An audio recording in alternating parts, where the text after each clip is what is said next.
What do you want? Are we going in or what? I just work here.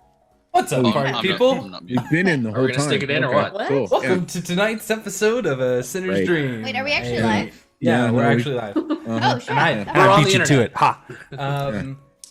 Yeah, this noir story told by myself and a bunch of chuckle fucks. Welcome to it. We're gonna do some Stuff. things. Yeah. We're gonna do some doing. There's some stuff to be had. Tonight's episode is brought to you by Foundry, the best VTT out there. Hands down, bar none, nothing compares to it. Well, there's a lot of things you can compare to it, but at the same time, like, it's just better than everything else. So, you know, don't worry about comparing anything because it's perfect. It's got great lighting, great music control. You've got, it's completely modular. So if you want to go and find some mods to customize your game, guarantee you whatever you're looking for, you're probably going to find it. And if you can't find it, you could make it, or you could pay someone to make it, I guess, if you really can't find it. But there's a huge mod community that'll probably have it taken care of for you because the community that enjoys Foundry is very vast. I once compared Foundry to a 1986 Chevy Celebrity. Thank you, Jason. Tonight's episode is also brought to you by forge-vtt.com. The best place to host your Foundry server, because one of the good things about Foundry is that it's self-hosted. And while that's great and wonderful, you can hand your server over to forge-vtt, the place that's literally built to host your server, your Foundry server, and play international games like we do here. Like, we literally played a game not long, we had a pre-recorded game that was literally international. We had people in the UK, right, Justin? I mean, I didn't, I died. Yeah. The one we're playing right now is UK, literally... US, and Canada, and Yeah. this is also literally international because we still have Canada. Well, whatever. And intergalactic because I now live on Jupiter's fourth moon. Chuck, I know as a Texan you don't consider Canada a country, but this is an international game. Thank you, Jason. I think as a Texan, you should at least respect me as an Albertan. You know, Isn't Texas because also its own that's the country? same thing. It used to be at one point. But we're not going to get into that here, because tonight's episode is also brought to you by Tabletop Audio, the premier audio service for all your tabletop needs.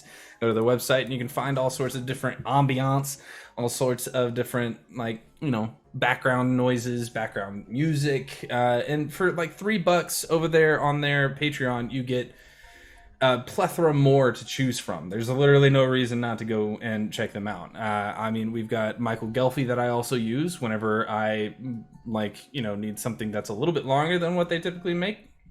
I have Midnight Syndicate, but that's because I like those guys and they're great, fantastic orchestras stuff. They do actually. Their live orchestras are fantastic, so you should go check them out if they happen to have a show near you, because I know that they're touring right now.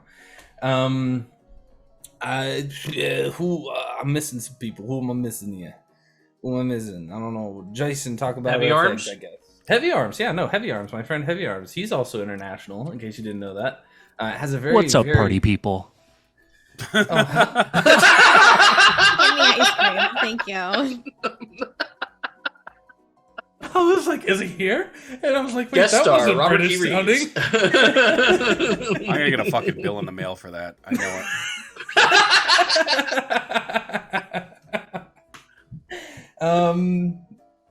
it. You know, Just don't Heavy give Arms. them your address. It's cool. The my favorite Jupiter's third moon. home brewer. Jupiter's third moon. Yeah, we use his gunslinger. We use his runesmithing guide. We use his all sorts of stuff here for Sinner's Dream. I don't know what he did recently. I don't like. I know he updated his Heavy Arms haversack of everything on Patreon recently, but other than that, I don't know what else he did because I am a lazy person. Jason, talk about elf eggs, please.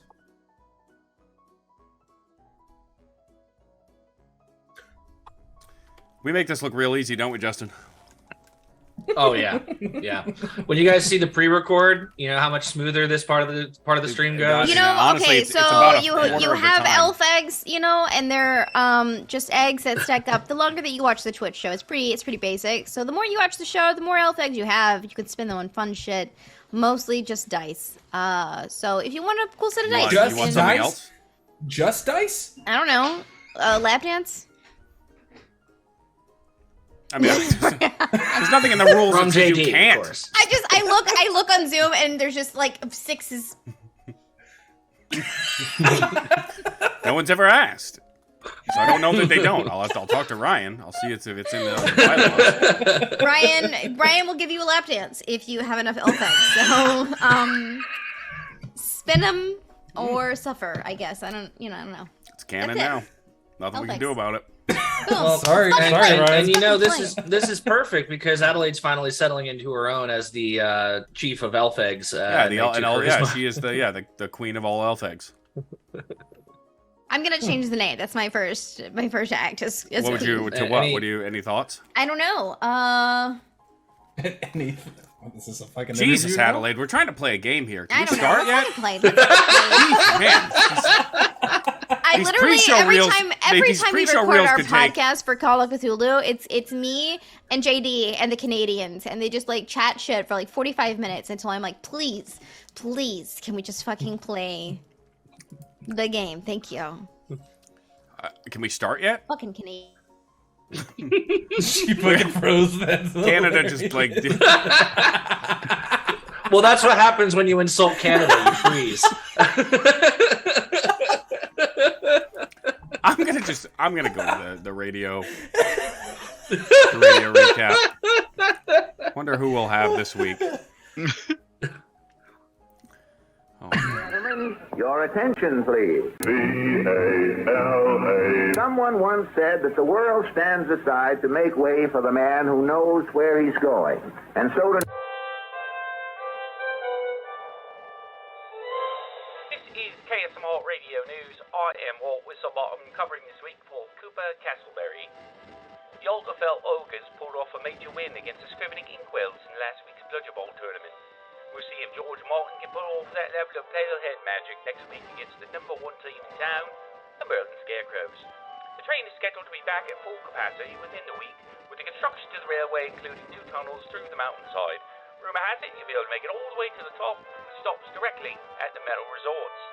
Wild Shape Coffee is releasing their pumpkin spice shakes again this year, so good luck to those that try them, and remember, drink responsibly.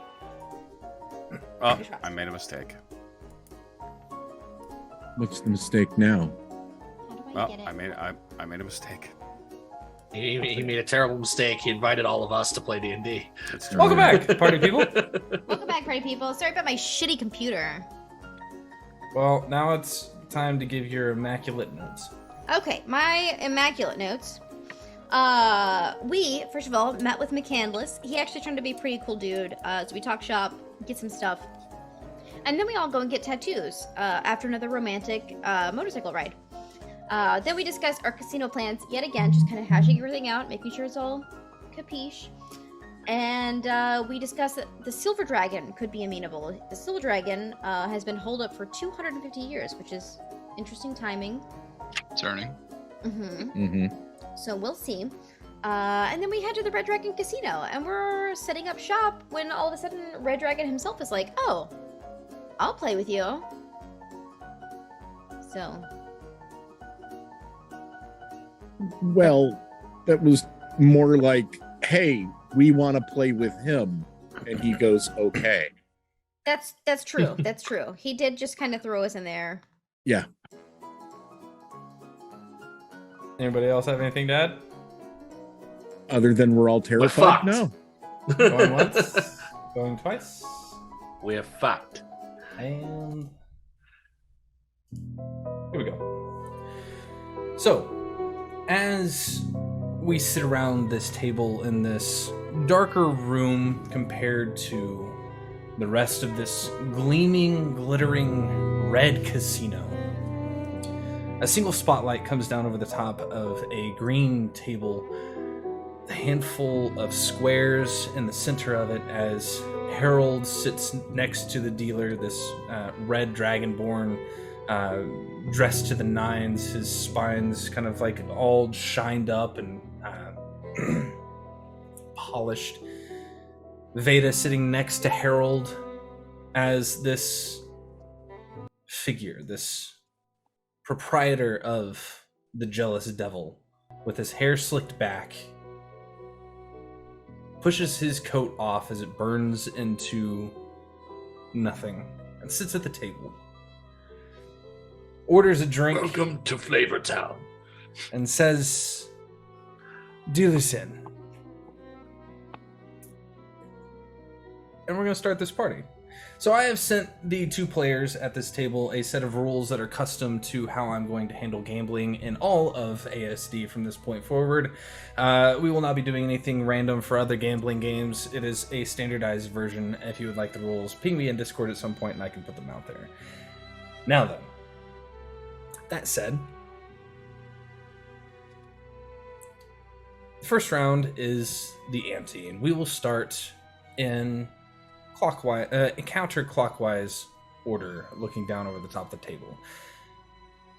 As you are dealt a handful of cards, Harold, go ahead and roll. Well, first off, are you proficient in dice or not dice, cards or through Dragon Ante? Cards, yes. Okay. Then you will be rolling a D8, right? Yep. All right. Go ahead and roll for me and tell me what you get. Plus your intelligence. That's an 8. Plus int. That is the bigness. That is 8 plus intelligence, so that's 13. Okay. All right. So you have an action and a bonus action if you would like to do something with your. Yeah. Let's see. I rolled my maximum here, so I think what I'm going to do instead is provide a help action for Veda. Okay, great, fantastic. And I got nothing going on with a bonus action right now. Veda, Yes. go ahead. You were not proficient with cards. No, or it's just through a Dragon D6 Ante, so plus it's a- int. Yep. Go ahead and roll that for me. Oh, what do I need to do for like historian on that? Because I mean, how- it's how are we- automatic. It's automatically done. it's automatic on this one, right? So, we'll just say that you have advantage on your D6 roll, Adelaide. Okay, so I have advantage. Okay, so I rolled a 5, and I rolled a 6. Okay, so 9. Okay, fantastic. Is there anything you'd like to do for your action or bonus action? I'm just kind of keeping a read on him, really, with insight. Okay, make an Like insight check. she's just kind of like subtly like keeping an eye over shit. Good roll. 12. Let me go ahead and pull up his sheet real quick.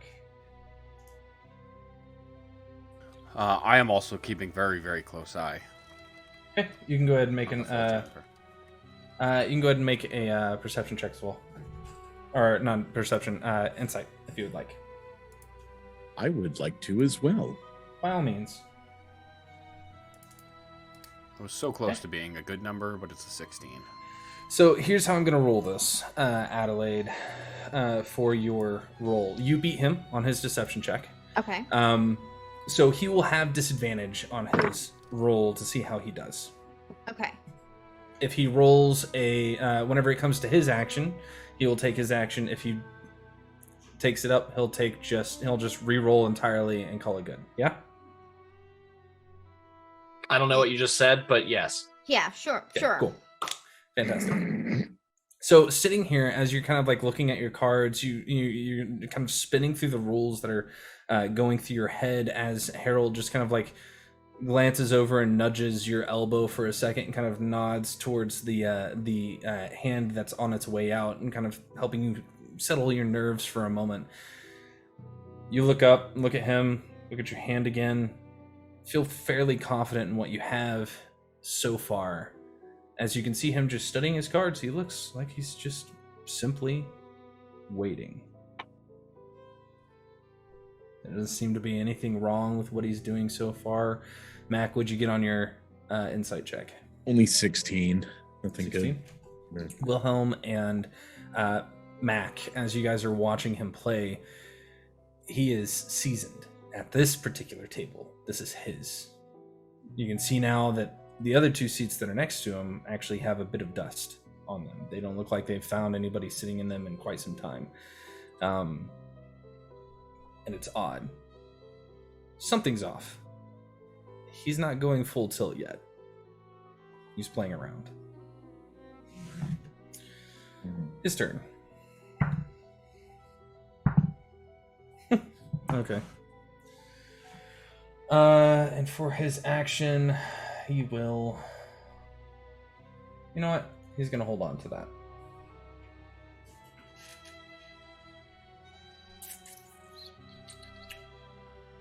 So that is a...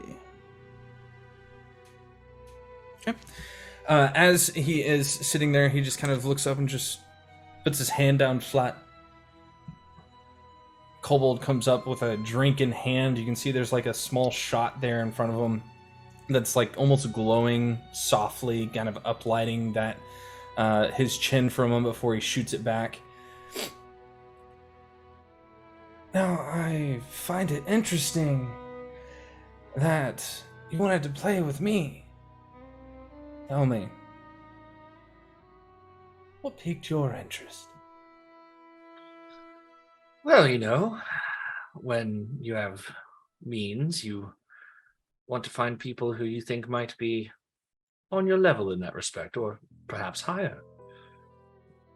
Wasn't sure anybody else in this area could match up. Wouldn't you rather play with your brother? He is quite the gambler himself, isn't he? If you know my brother at all, you must understand that I wish the exact opposite of that at any given time. I find him to be great company. Right. Miss Veda. I haven't seen you outside of family gatherings. Even then, it's only through rumor more than anything else. How's your sister doing? Which one? Eleanor. She's Give us her fine. name. Good. He looks at the dealer, nods, and the dealer says, "It's time to place your bets." And Keelong puts up a hand and just says, "Hold on. Let's make this a little more interesting. I don't like playing for gold whenever it's a private game, do you?" I suppose that depends on what you have in mind. And Harold is shitting himself. Yeah, right. Your souls. Yeah. I bet James's soul that we're going to win. Oh, I find that having real estate is a wonderful thing. Do you have anything that you might be willing to put up as your ante for this game? I mean, above board, we just bought a boat.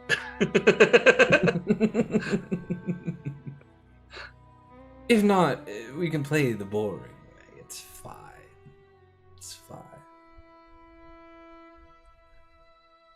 I don't think Harold would ever risk the books, ever, and the cage that holds them. There's not a cause or threat in the world that could merit that. Miss Veda. I have a small apartment, uptown. Really? He just has dogs. He's playing tug of war right now. I have a dog. Would you like one? Well, It's actually just Wilhelm growling behind her. he's got like a piece of cloth in his hand that he's like playing tug of war with on himself. He's like, that's interesting. Perhaps Perhaps. Is it yours, or are you renting? I think she bought it. I don't think we ever really discussed it. Mm-hmm. Maybe like a small little cheap apartment. So like she would have, yeah. Family trust.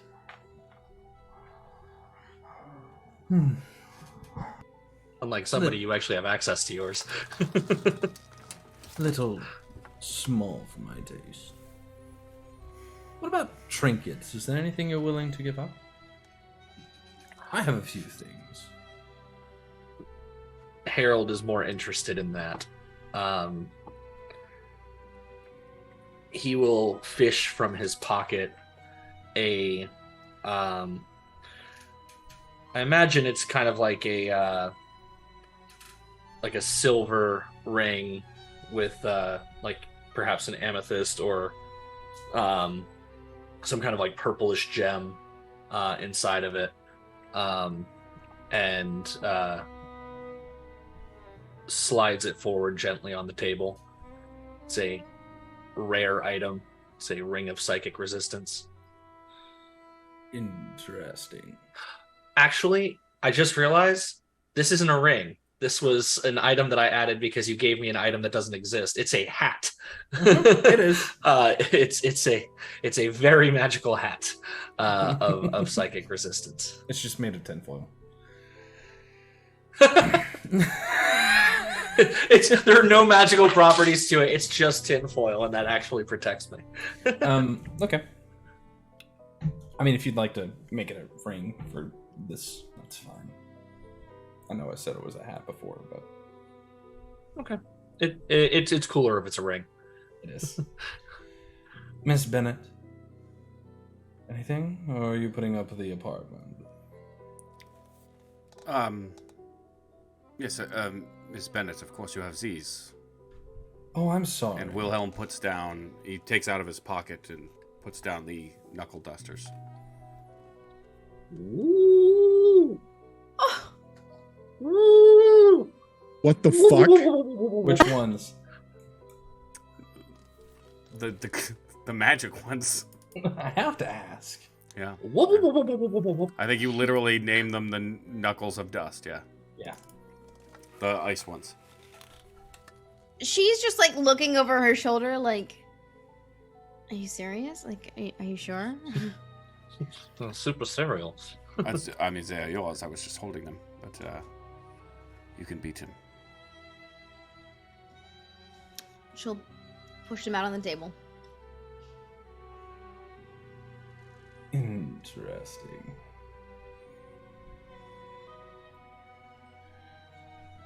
Huh. Tell you what. And he pulls out a silver cigarette case, pops it open, taps it, taps one on the table as he speaks, thinking for a moment. I don't think this table has enough people for something quite so nice, do you? Whatever you mean. He puts the cigarette to his lips. He doesn't do anything and it just lights. And as he does, the smoke trails, billows, and thickens as two figures fill the other two seats made of smoke. Chuck just described Guy Fieri doing vape tricks.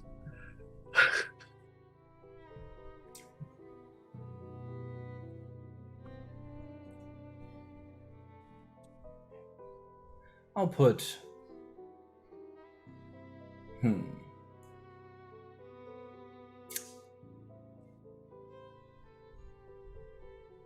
I have an original piece of artwork in my collection, made of Arwentinian granite. I'll put it on the table.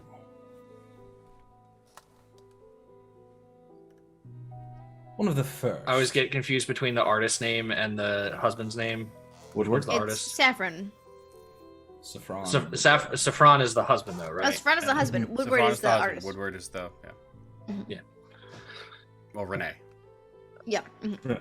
Yeah. I don't I don't wish to pester you on the subject, but is it by chance a Woodward? We're familiar. Oh, good. This one is the one entitled Introspection. You're aware of it? Actually, yes. It was shown briefly in the museum. It was. I bought it. It's a good find. Congratulations. I'll put it up for grabs. Tonight's game. He kind of continues puffing on the cigarette. Takes a moment. That first roll that we made, does that contribute towards the 30? Yes. Okay. He's going to go ahead and roll 2 more times for the other 2 cards that are now being dealt. Because he just doubled himself, didn't he? He's tripled himself. Yeah, well, yeah, but that's the thing. Yeah, there's 3 of them. Yeah. Not great odds. No. As the dealer then For a puts non-magical down statue, as far as we're aware. Right. first 3 I mean, it's very expensive, I guess. cards. Copper Pit, what are you guys doing? Penny slots. Copper's getting drunk. Just kind of watching. Yeah, Copper was hammered last time, I thought. One drink. But something special happened. It did. Is there anything Copper's going to do about that? I have to ask. I think he would make a note of it in his investigation notebook that was gifted to him by Wilhelm. And I think he would do his best to describe everything that he remembered in as much detail as he could while it was fresh. And then he would put it away and he would not push it further in this moment and probably order another drink just to see what happens. Okay. Pip, make a perception check at disadvantage if you're really... well, hold on. Let's do what we did last time. I need you to roll a D100.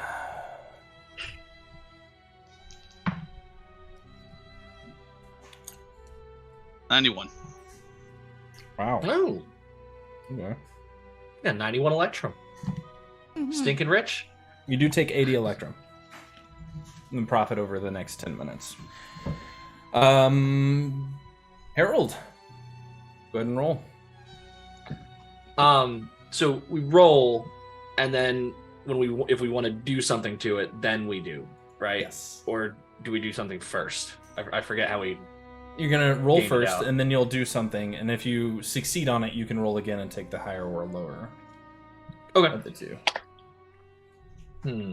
And I'm gonna want to do something. So Harold, Harold spoke about this when we first started talking about card games. It's really just math, simple math, and a bit of a memory game. Okay. And assuming this is not like, if we played any number of hands, like we're just kind of gaming this out, I know, but if we played any number of hands going through this, Harold will begin to count cards if I can make a history check. Take it.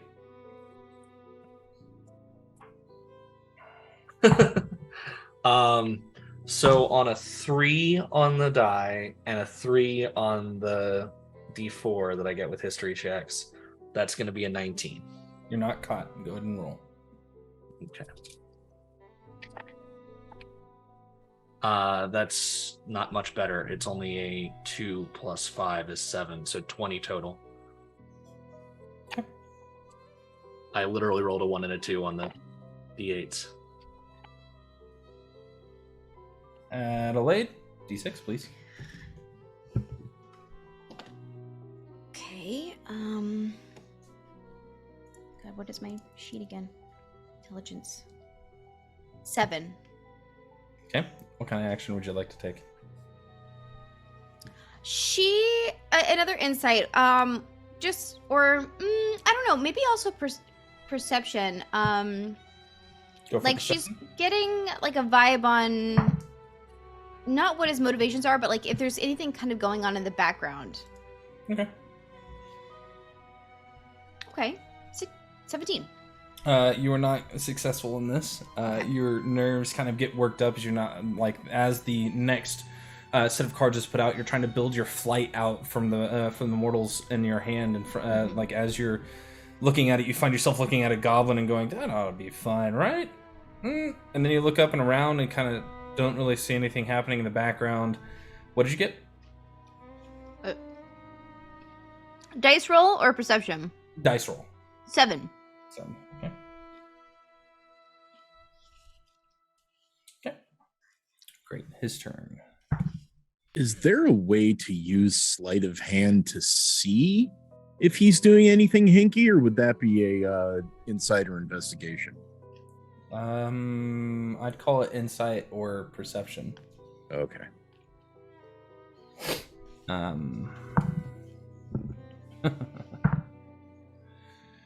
All right, so he will use a bonus action to swap seats to another better hand. Wait, what? Well, oh great! If anybody would like to roll a perception check, I'm rolling insight on this guy. Like swapping seats and shit. What the fuck is going on? It's 28 or 29 for perception. 23 for Wilhelm. 18. All three of you catch it. I only rolled. Actually, no, not all three of you do. I don't. Wilhelm, you barely catch it with a 23 on perception. But Harold, you watch as he picks up the cards, kind of sucks in on that cigarette real hard as the ember begins to glow brightly before his body becomes smoke and the one next to him becomes physical as he carries one of the cards over and swaps one of the cards to a better hand. I don't say anything about it, but I just kind of look at him and smile, and then I look back down at my hand.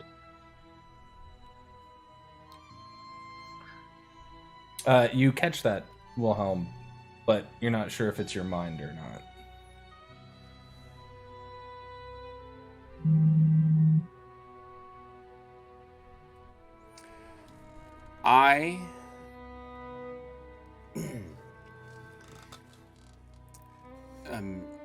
Miss Bennett, Mr. Johnson, did you need another beverage? No, thank you, Wilhelm. Thank you. Can I roll an insight to see if I sense that you're trying to have an excuse to bail for a second? Mm-hmm. I mean, it's 19. Absolutely. Yep. Yes, I'd take another of these, and holds up his like gin and soda. And... Oh, Is Shirley please, Temple? it's not necessary. You can simply ask one of mine. And he snaps a couple times and says, refill that one, please. If you could fetch my bag, though, Wilhelm, from security, though. Which one, madam?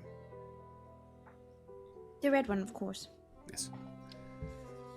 If you don't mind, excuse me.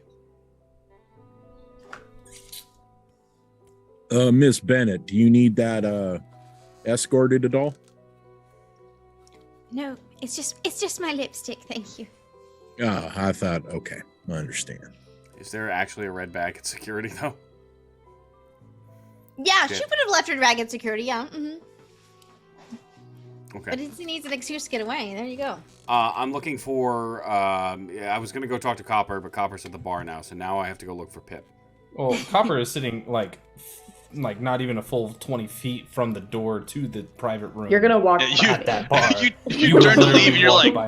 oh.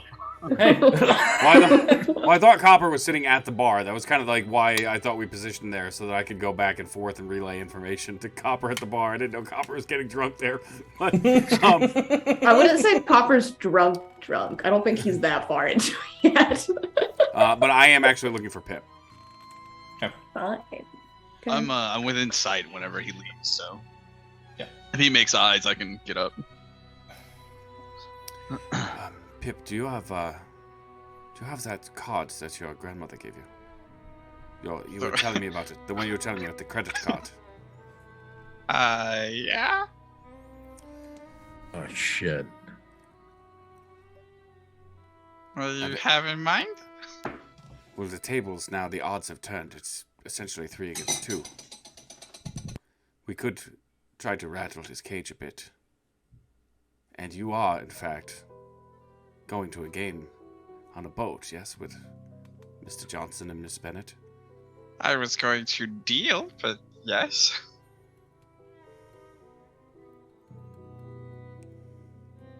Well, it's up to you. It's dangerous. Are you saying I should go play with the Fulgent Ember? Well, you are royalty in this place, aren't you? Well, the only hiccup is my card has a big CV on it. So the association is quite obvious. Yeah. Even better. We're supposed to not connect them to. You're just here to play a game with a couple of friends. Okay, I have some money. It's up to you. I don't want to force you to do it. I just how again, much are they the putting tables on are the turning in there, and I think he's pulling some shifty maneuvers. And how much is the pot? How much is the pie? And I can go get some money. It is my magical weapons, a hat of some magic value to Herald, and an Arwentinian granite statue from a museum. Oh, so we're playing for stuff. Yeah. That's even pricier. Okay.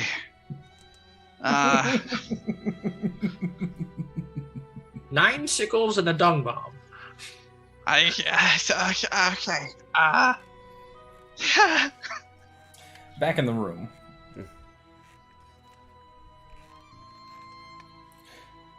Oh, now that the room is cleared out a bit. You know, I remember your brother saying something about you really being much of a gambler to begin with. Oh, here's the thing. Just because I avoid doing things with my brother, who I have some distaste for, as I'm sure he has told you, doesn't mean I don't do them at all. He loves you dearly. Very funny. Yeah, a man of humor. I enjoy it. I find myself quite humorous. Yes. No, he despises you. It's absolutely true. I'm perfectly aware.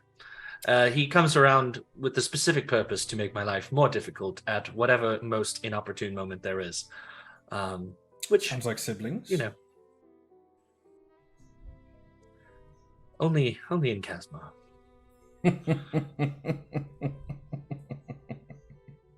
Yes, indeed. And you can tell me if I need to roll some damage against myself, but I kind of would have played that as like a little hint that I know that this place is like not what it seems, and see if I pick up on him knowing anything.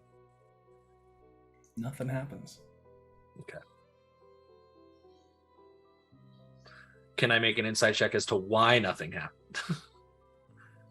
Sure. Because the two options are he didn't catch anything, or he knows nothing, or he knows and therefore I don't have to, participate in said. No. 25. He knows something. Okay. What? He didn't divulge. That's fine. Yeah. But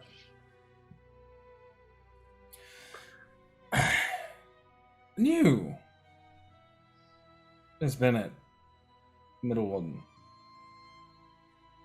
Surprised your mother let you up here. My mother is still in a coma. Make a deception check. We're using real dice. I I'm feeling lucky. Ooh. Oh, actually, okay. I think it's a +0. Yeah, it's gonna be a 15. The famous last words, I'm feeling lucky. Right. 50's not Really? bad. For me, 50's not bad. Interesting. That is very interesting news. Why is it interesting? It just is. See, I care about people down there. Believe it or not, despite my insidious reputation of being a greedy jack. I don't even have to make an insight check on that one. Regardless, with her being Who under needs the insight weather, when you have ears? knowing her business with you, I thought it best if Her business with me? Whatever do you mean? I could step in as liaison for the Bennett family. Hold on. Hold on. He was doing, she was right above table, she was Yes! right, yeah, okay. Liaison. Yes, for- but he wasn't supposed to know that we knew that. Yeah, Which- listen. Yeah, but I mean, like, the, Whatever. Somewhere Wilhelm's eyes are bleeding. Mac is trying not to choke on his cud. It's a risky play. It's a risky play, Cotton, alright? Let's... I don't Just Bold right to move, it, Cotton. adjusting his outfit, being like, okay, I got this. Whew. I'm not a prince. I'm just gonna be drunk, and I want his. Well, Let's we can. I can talk you up as a prince. It's not a big deal. So, but just Yeah, well- stay. Do me a favor. Stay within the eyesight of Kappa, and if I What give if- the signal, I will. What if I'm just on my day off and drunk, and I just ran it? I was like, I'll give him a chance to win his money back because I just made a killing at slots. And Yes. and then I'll be Do kind you of. think they can order Domino's? I'll be a little shocked that my employers for next week are here. Also, Chuck, I will say... Oh, We sorry. may have to amend the game plan a bit there, but yeah. You were saying, Adelaide? She is not lying on that front. I know. Okay. Let me roll a check real quick just to see how informed he is on some stuff. Okay.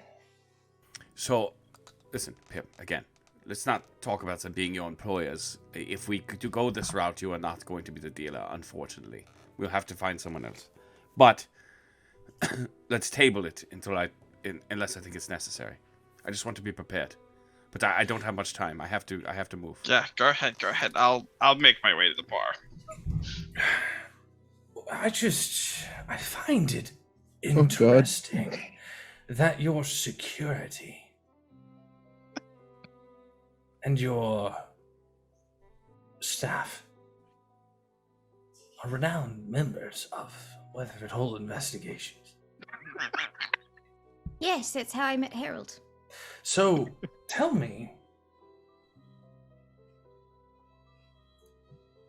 which business are you speaking on?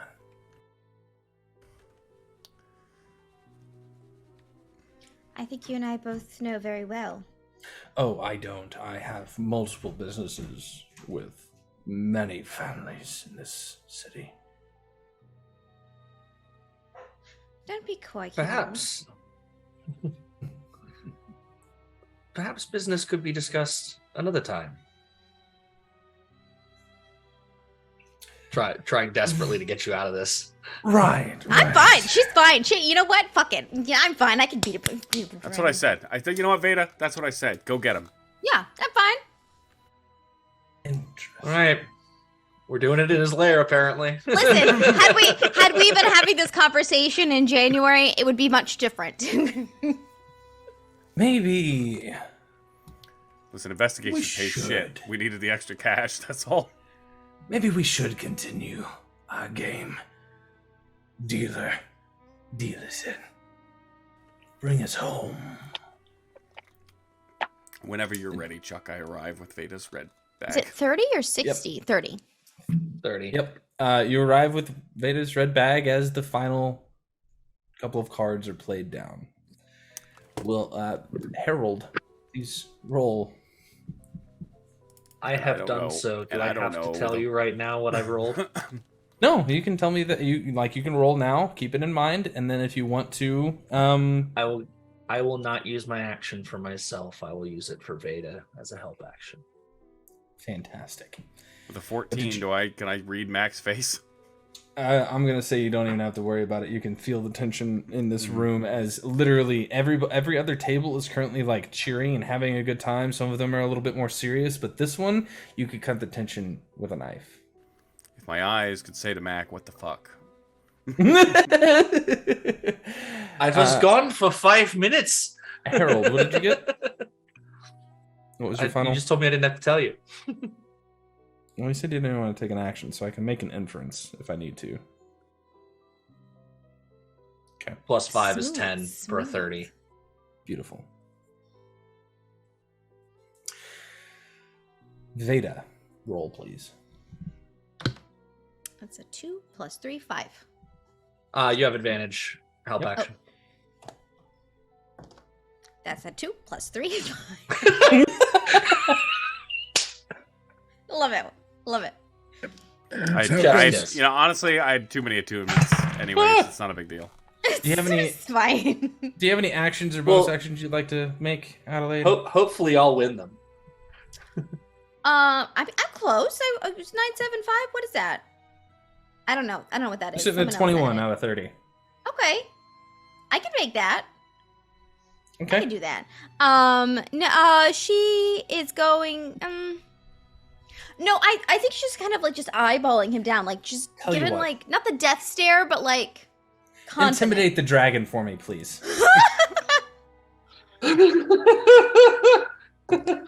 I would like to assist on that by That's a 19! huffing That's a loudly. 19. Plus 0 is just 19. Good job. I can fish for net 20. Can she intimidate with No, her dex? 19. Because she's a monk. Little bicep flex, just So fake. little hair flip. Can I, Pip unknowingly makes it to the bar at this point since it's already supposed to wait. Can I perhaps, possibly, if you like what I'm about to do, possibly throw the effulgent ember off his game a little bit? The bar, it has like between the bar and this table is a door that is opaque. So Okay, so it's closed. We don't know if sound goes through or not. you, as far as you guys are aware, you would be aware of the fact that they're like, you don't know. Wilhelm, however, would have noticed with his passive perception and observation that it seals it off pretty well from sound. Dang. All right, never mind.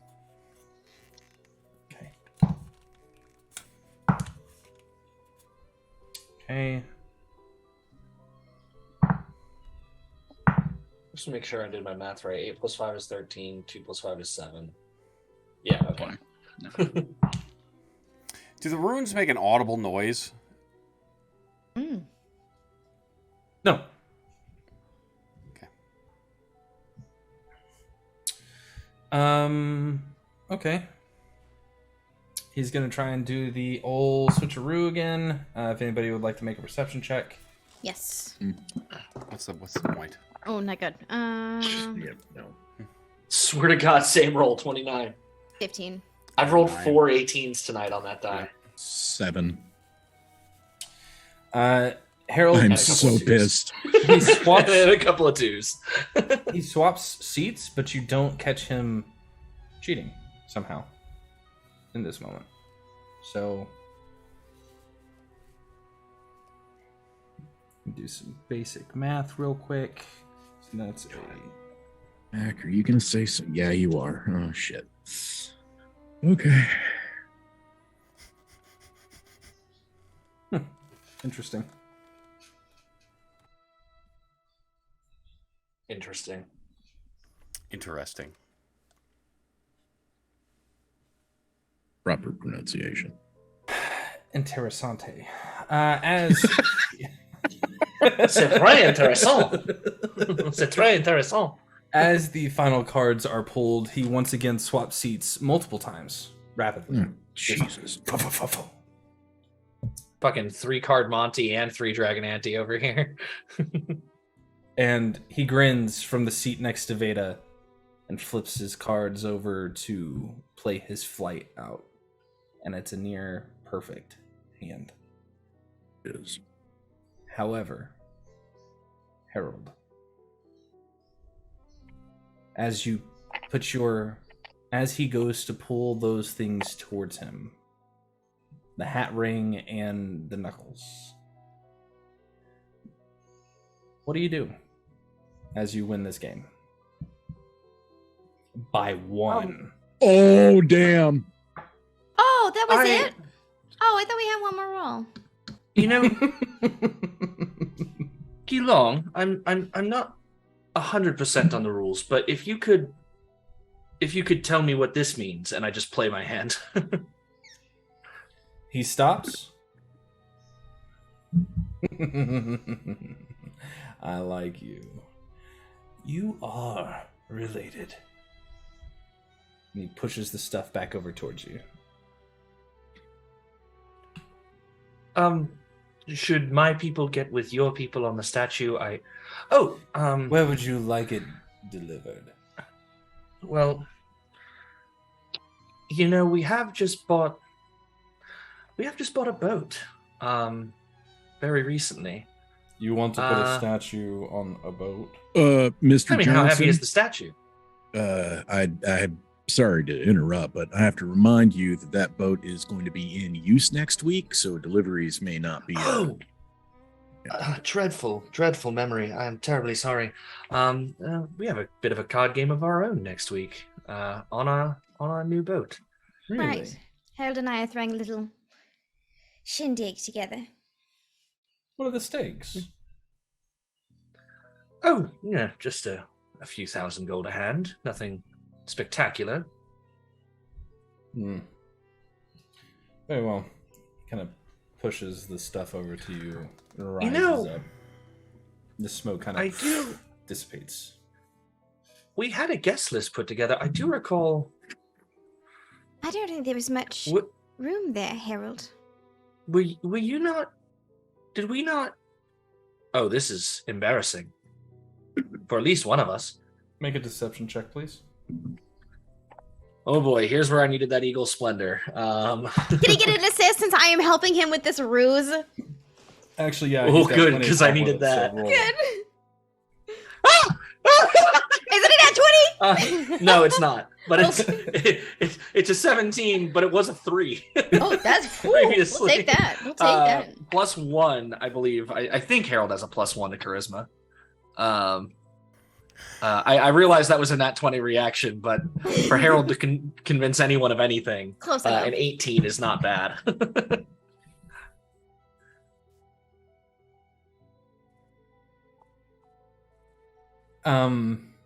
As you say this, he rises and stops.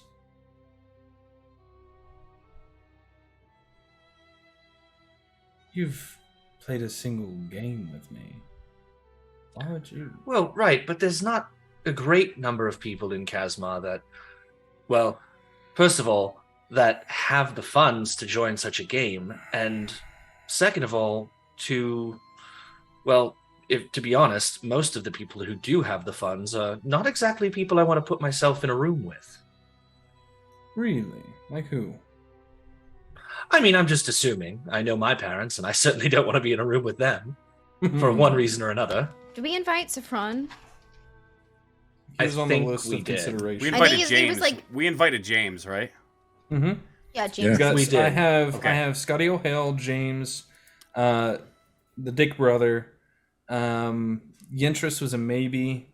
Saffron was a maybe, and then Veda and Harold at the table. Saffron would probably be the most famous. I'm gonna ping copper on my rune and turn a little bit does so not that go. they can't see it. It doesn't go. It does not go through. Fuck.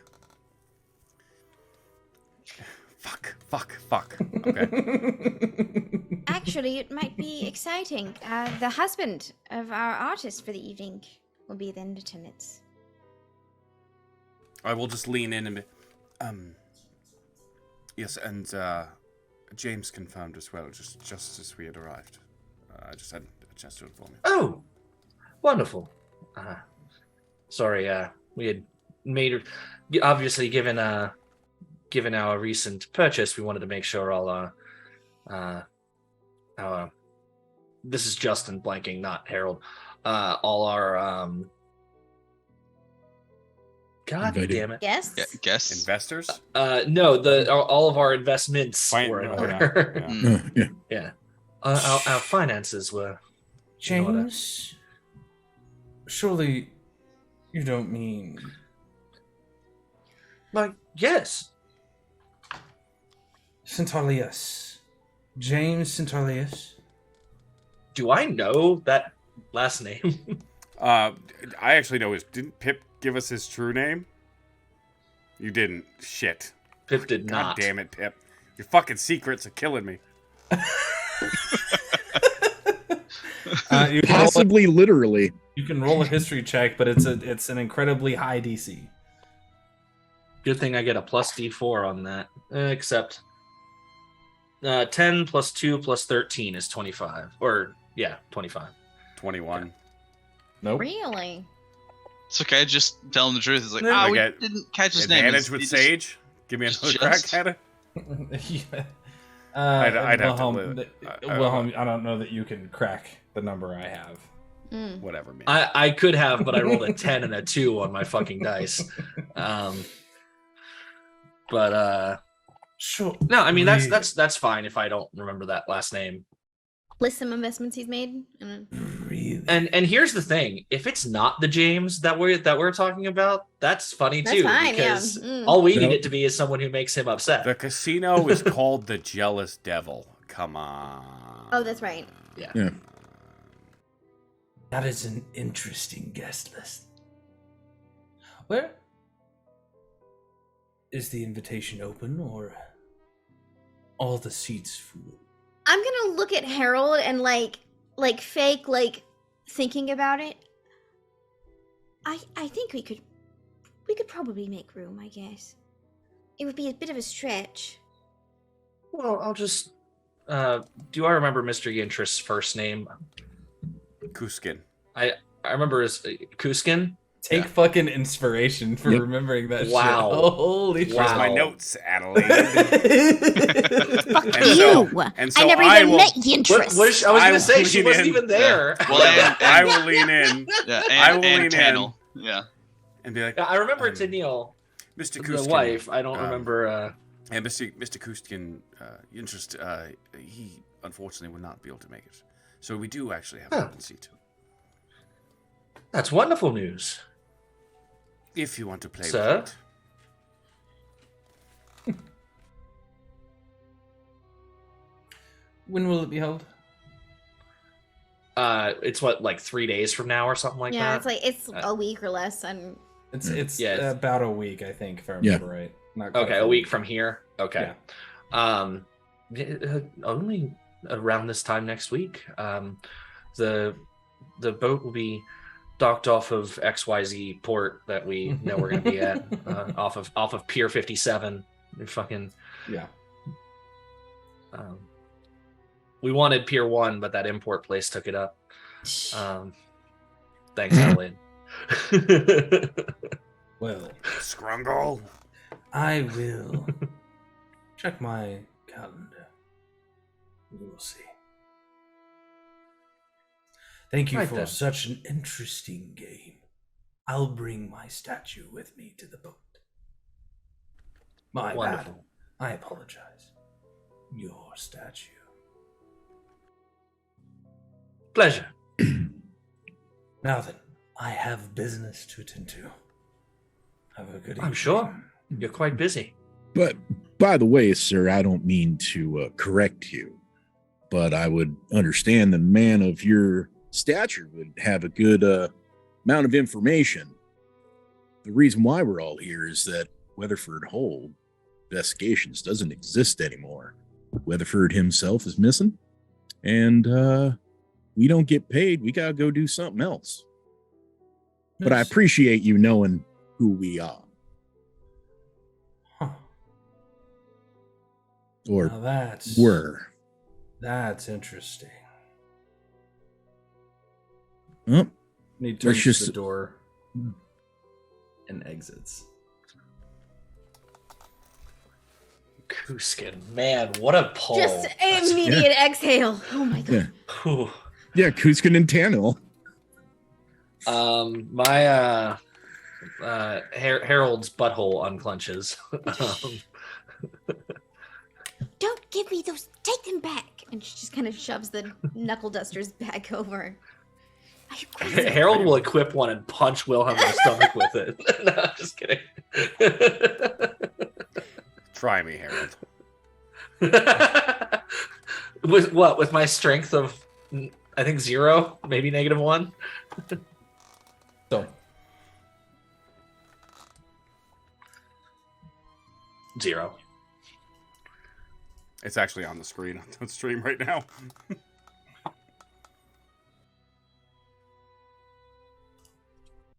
what's the plan? Well, Pip hasn't gotten the memo yet, so Yep. Pip and Copper will see this very tan figure come out in a nice silk shirt and pants with the dragon motif kind of going down the legs. do we have any idea that that's who that is? It's a 50-50 chance. You can roll an insight check, I guess. Well, That's the guy that donates popcorn and pretzel machines to underfunded schools so they can fundraise. Mm-hmm. 23 for my insight. I think I know who it is. no. So Copper's sitting at the bar and he looks over at Pip I'm like corner of his 3 eye and is seats down. Like, hey, we don't know each other, and Pip is loudly in character. Like, man, I just won so much money off this guy. I don't even know if I'm gonna stick around and let him have a chance to win it back. Oh my god. Woo! Clearing him out on them slots. He doesn't stop. Cool, that's it. With a 23 insight, I will give you this much. His posture, while immaculate and very regal in movement, the speed at which he's walking shows one of two things: irritation Perturbed. and purpose. Okay. Best case scenario, we fucking beat him. I was so worried when I rolled like dog shit for my for my second roll. By 1. I rolled like absolute dog shit for the second roll, a 1 and a 2. I got him smart. You just want a statue that's worth like a good 300 million gold notes. Am I familiar with the statue?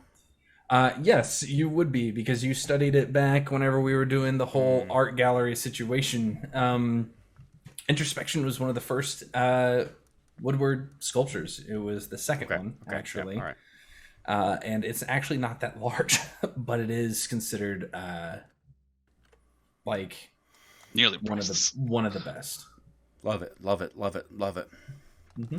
Great. Plus, we can examine the inside of it. So we can just trash that piece of art and see how it ticks.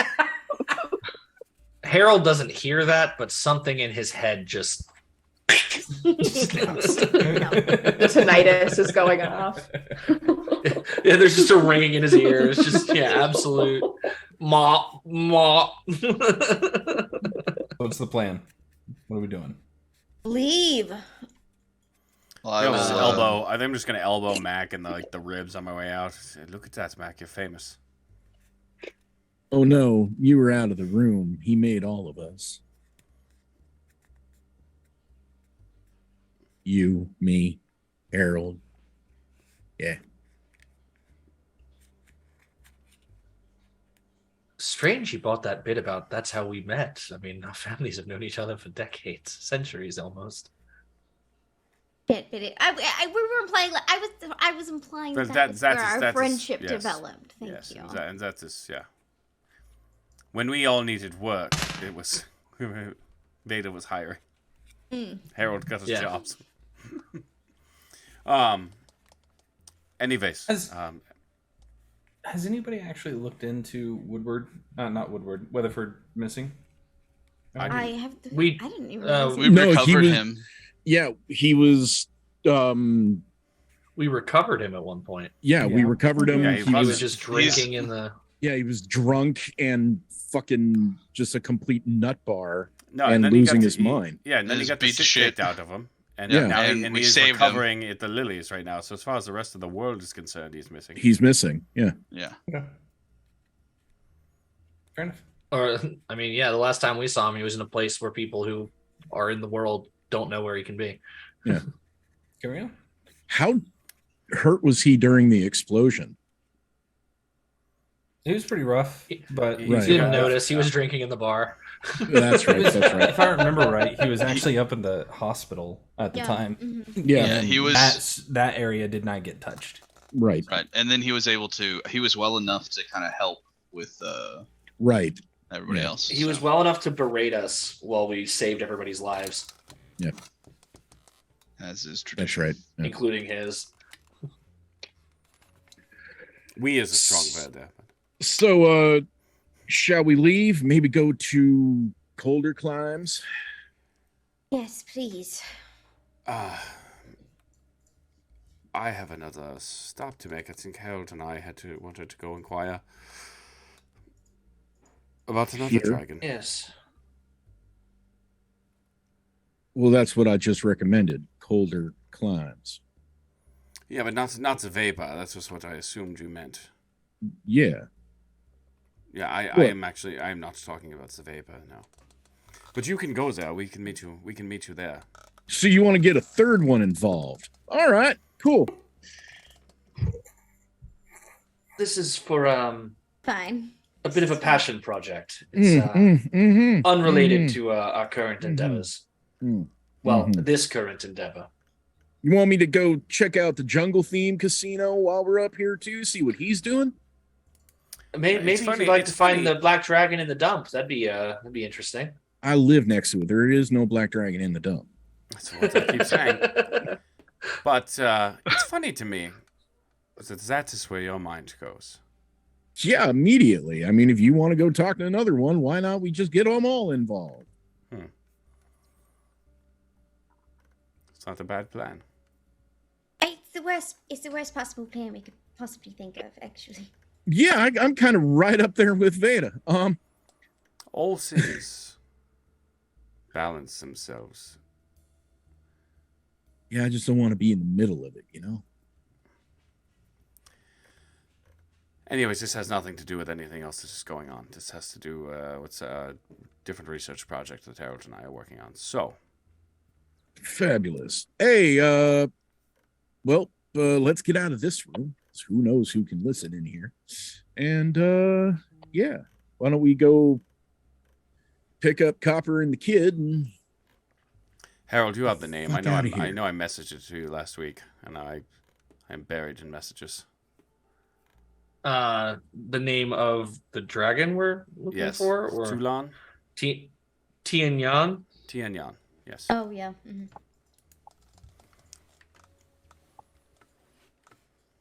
Right, so after all you. Are you coming? You want to come with us? No. I'm not going to let you go visit alone. Okay, so Mac's not coming with us. Very conflicting answers here. No, I was going to go to the other casino. What is the name of the Silver Dragons casino, Charles? Hotel. It's a hotel. Yeah, sorry. it's a resort. Yes. The Silver Dragons.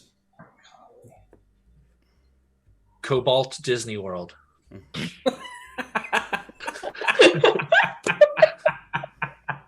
I mean, it wasn't that good, but I know, but it's funnier the way you're laughing at it. I was just in the middle of like super seriously trying to find something in my Mercury notes. Mansion. Actually, his resort palms. is less of Balls.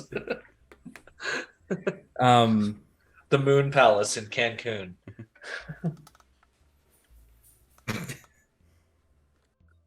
it's simply known as the Sleeper. I'm a stranger. You know, it gets right to the point, which I like, right? So, yes, we're headed to the Sleeper.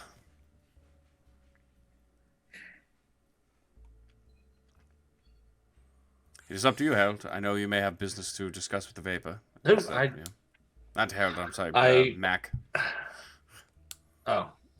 I was just thinking, since we were up here and Pip's here, might as well go see Grandma. Right, that makes perfect sense. I don't understand why we're all looking at each other funny.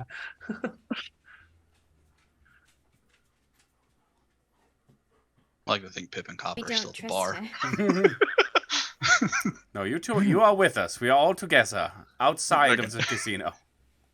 Okay, sure. We're standing out on the Yeah. on the porch Yeah. of the casino. We maintain character for like 5 minutes and left. So is high society going higher, and the Mac and the kids are going to Grandma's house? Well, there Ooh, am I coming? Kids. Yeah, where's Copper going? That's the question. Yeah. you know, y'all might, the four of you, there are kobolds everywhere, so you might actually all go to the Sleeper, and then, you know, to try to maintain, you know, you guys are big spenders here, go to the resort, I know the town, that kind of thing. Is the And then- resort open? All the resorts are open. Okay. I just And then I knew I- he was closed off, so.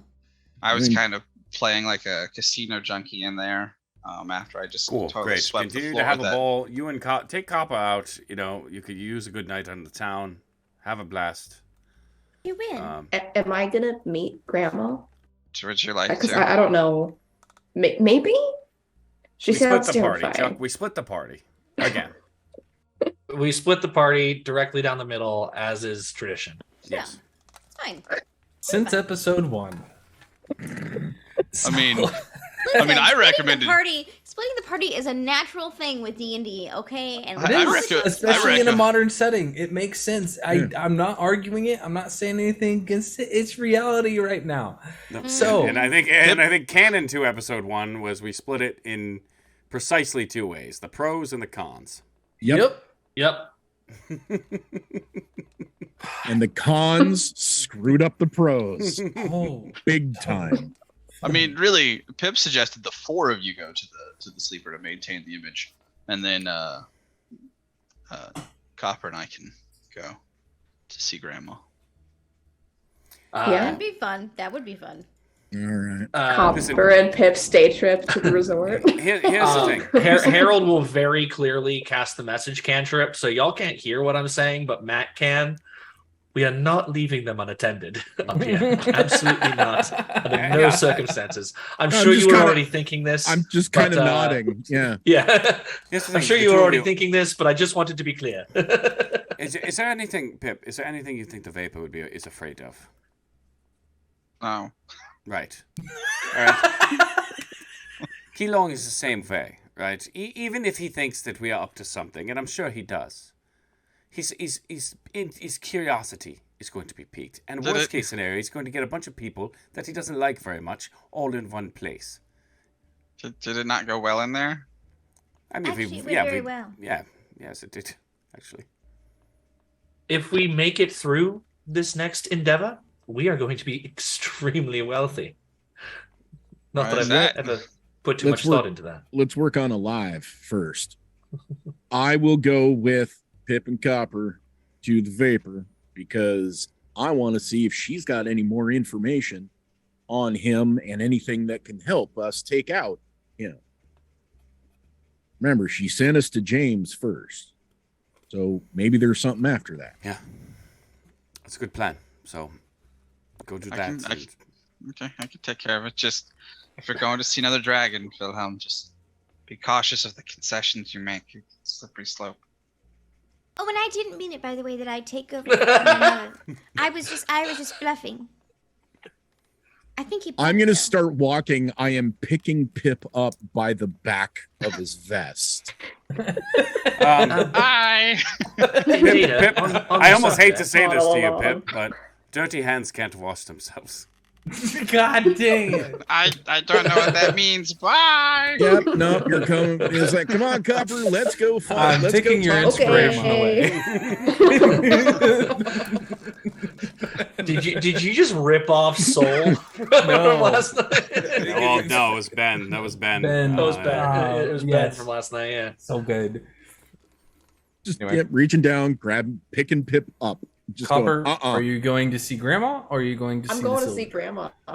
Okay, cool. I got a grandma to meet. 3 and 3. You're awfully brave. Hey, famous last words. Love skills. It's fine. So, Oh no, we walk if we Victor walk Endo into the with the scoop? Vapors Casino with Pip, we are immediately untouchable. It's the safest place up here. I love this. Remember what I messaged you last night, Chuck? Why is this ominous music here? vaguely. He was in Lance. Oh, Overconfidence. Yeah, it's great. It's a wonderful thing, and I will never. Yeah. Mm. So as the three of you go towards the Crystal Vapors Casino, the beautiful structure from within, held up by crystalline pillars, the large chandelier hanging overhead in this massive room full of silver white and soft rose gold, is full of people trying to get rich. And as the two of them lead you, Copper, down through that space to a set of large double doors, it gets quiet as you walk along black and white tiled marble floors. Take a few moments, and there's a white kobold standing at an intersection, waiting. As you guys can see, Spats standing there in his nice tuxedo, his spats covering over the top of his feet. As he waves to a couple, he turns and looks over in your direction. That white snout kind of cocks a bit. What's going on? How's everything going? It's good to see you, Pip. It's good to see you, Mac. Who the fuck are you, kid? Oh, he's with us. I just stopping by to see if she wants to have tea. She said to stop by more. Like actual tea, or is that the Normal tea? Got it. Normal tea. No, I don't got we didn't stop by the baker. Normal tea. Normal tea. That's fine. She's got a good supply right now anyway, after that last round. Yes. It's anyway. If she's busy, just let us know. But until she gets back to us, I guess we'll go. He pulls out a long string of beads and ping. Hey, Pip's here. Yep, got it. He leads you to another set of double doors that have a large white emblazoned, these large white double doors on a set of crystalline pillars that has a crystal CV kind of marked into the door. As he knocks on it twice, they open up and you begin walking down a nice, beautiful staircase through stone down into what looks like a large open cave where there is a small house sitting alone on the other side of this ice-filled space.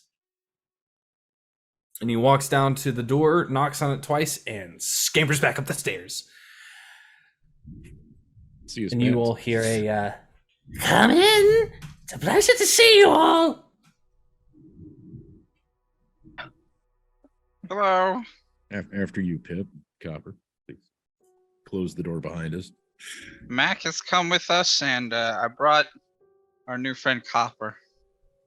It's a pleasure to meet you.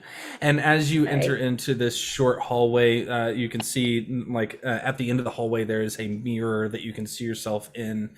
There's like a small side table where there's a couple of jackets that are hung up, and there's a door that goes towards a small shotgun kitchen that's currently empty with a kettle currently whistling.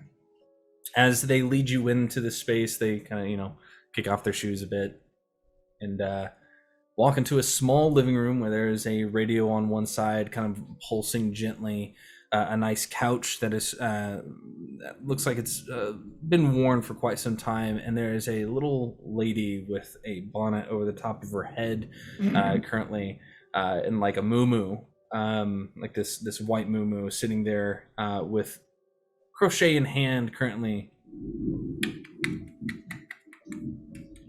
getting after it. And she looks up, and her eyes are like completely white. She just grins and says, "Hello, it's a pleasure to meet you. I am the Crystal Aether." I've heard so much. What do I owe the pleasure tonight? Or just mostly it's a social visit. We were on the mountain and you asked us, for more visits. So I was like, great opportunity. We also appreciate it, Pep. Such a thoughtful young man. Also came with updates. Figured you'd want some information. We just got done with the Keelong and have invited him to our ruse of a game next week, where we will ambush him on a boat. Where at? The dock and the place. Interesting. We basically set up a game over there. James will be there, but I don't suspect for long once everything happens. He might stick along a lot longer than you think. He does enjoy his gambling, after all. Excellent. So yeah, just mostly coming for an update. I do have a little bit of news. I have just if you want, you can think about it. But I have upgraded my armor a little bit, thanks to some newfound wealth that we have come into. And I have Spot. I know you're quite the arcanist. Has a spot to store spells if you like. And she gets up and she, like, you can hear her bones cracking a bit as she gets up out of the chair as it rocks. She sets the crocheting aside and she walks over to you and goes, "Where's it at, son?" I just break open the shirt I was used to covering it for the casino. The button-down shirt, I just unbutton it and open it. Okay, she snaps a few times as you can see these crystals begin to appear in midair in a circle, each one with their own individual rune, and she begins tracing in the air across each one. And then she just kind of like condenses them down into one crystal and pushes them in, and you watch as it kind of slowly fades into the armor as you can see this white line kind of begin to put small highlights along the veins as she casts Death Ward into it. Perhaps this will be nice for you to have in the future, son. Excellent. Mac now is he's not going to get into any trouble, is he, Mac? Is he, Mr. Ulysses? Mac is like kind of like half-naturedly scratching that spot on the back of his neck, watching all this. Nope, hasn't gotten into any more trouble at all. Just that we already had that discussion about James, and actually did really, really well in the casino as a spotter when we were in there doing our business. That's fantastic. Tell me more about this game while I pour some tea. Who's the guest list for all this? I know you've got James. I know you've got Keelong. Sorry. Some of our internal folks are going to be kind of plants at the table. We also have Scotty Allen is coming. Scotty, do you mean Scotty O'Hale? Oh yeah, sorry, Scotty O'Hale, the oil guy. Also, I think what's his name? Yintrist was going to come, but he's been replaced by Keelong. And we're also thinking, Trevor thinking, was it Saffron or the other one? Saffron. Yeah. And Saffron, the artist, is going to be stepping by. The artist husband. Yeah, right. Yeah, we're trying to assemble quite possibly the most disturbing list of people possible. So in case the boat goes down, well, shall we say, some good comes of it. That sounds perfect to me. Fantastic work, you all. And she begins pouring individual cups. I have a question for the DM. Mm-hmm. Now that I know where we are, how evident are the edges of the illusion? For you? Yeah. Crystal clear. However, whenever she touches the cups, they become real. Oh, that is freaking me out. Okay. Cool. Okay. Yeah, I'm just maintaining composure, but still absently scratching at the thing on the back of his neck. And like for you in particular, Mac, it's like everything in here is a beautiful crystalline mockery of what you had seen before. I know we're in a big fucking cavern. That is a big fucking dragon. Right. Well, to be fair, you still see the illusion. Right. But it's she still looks like grandma. Yeah. But as she picks up the cup and pours the tea from the kettle into it, the kettle and the cup become corporeal. Oh, that's so wild. Yeah, just trying to. If you have any more information or anyone else we should talk to, the setup is going to be for next week. So James went well, gave us a lot of information. So, well, I don't know. It's fine. It's all well and good. Perhaps everything will go according to plan for you all. Sounds like everything's done. You've done quite well for yourselves so far. I put you in charge for a reason. I appreciate that. I do appreciate that. And honestly, Copper here is pretty invaluable to the team, to be fair. He's got a penchant for finding things and taking us places. And actually, he and Pip make a great team. We've bonded a lot. I can still smell the sewer on him. My first instinct was to say thanks, but I don't think that was so much. It's quite fine, young man. And she walks over and kind of pats your cheek twice. Her hand is freezing. It's quite all right. Everything will be just fine.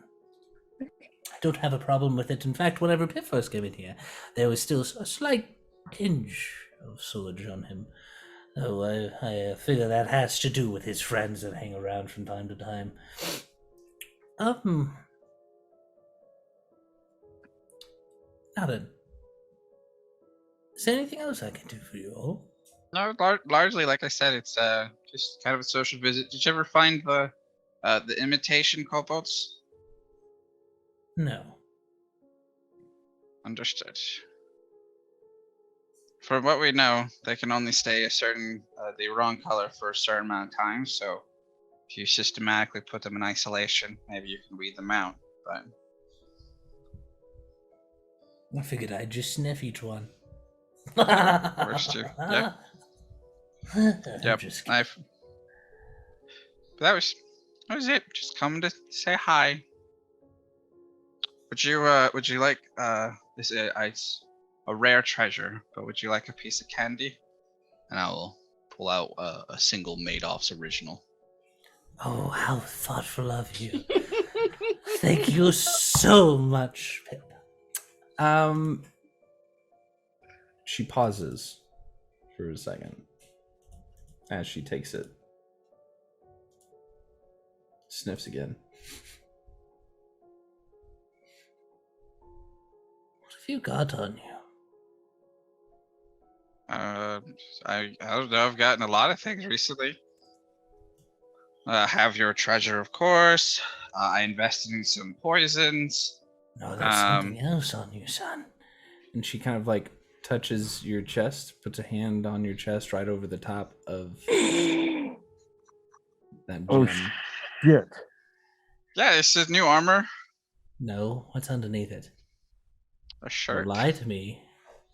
Nipples, lie. Grandma. It's cold in here. It's just my nips. What's underneath it? The shirt, Pip Dog. It is a Concessions, trinket. Pip. It is a Slippery trinket slope. that James has given us to help with the Fulgent Ember. See. Interesting. Was that part of that arrangement you made with him, Pip? Yeah. Yeah, all right.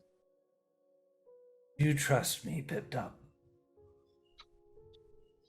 I would like to say yes. I am very small. So there is a healthy bit of suspicion in every larger creature. But yes, I believe I am valuable and useful to you.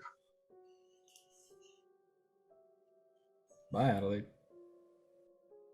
Oh shit! Yeah, she messaged us in Discord, but just keep going.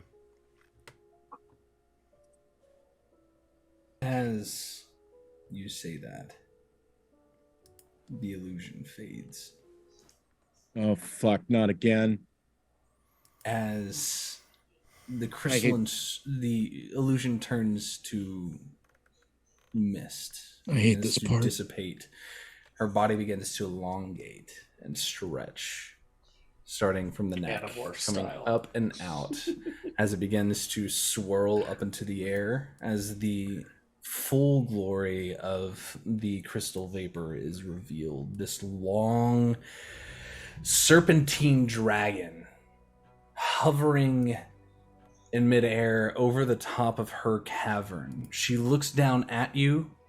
If says, hold your breath, Pip Top. Red. And I think will. that's a I good will stay in. place. I will stay in place. A break. I'm just gonna put Copper's face up here. Oh my god! We'll be back in 10 minutes. I wish I Will had we? put money. I wish I had put Will money we? on that before it going in because I knew it and I said it to myself. I knew. and I feel knew like it was I a alluded risk. to it. And yeah, we'll see. I soon. knew it was. I knew it was a risk. But...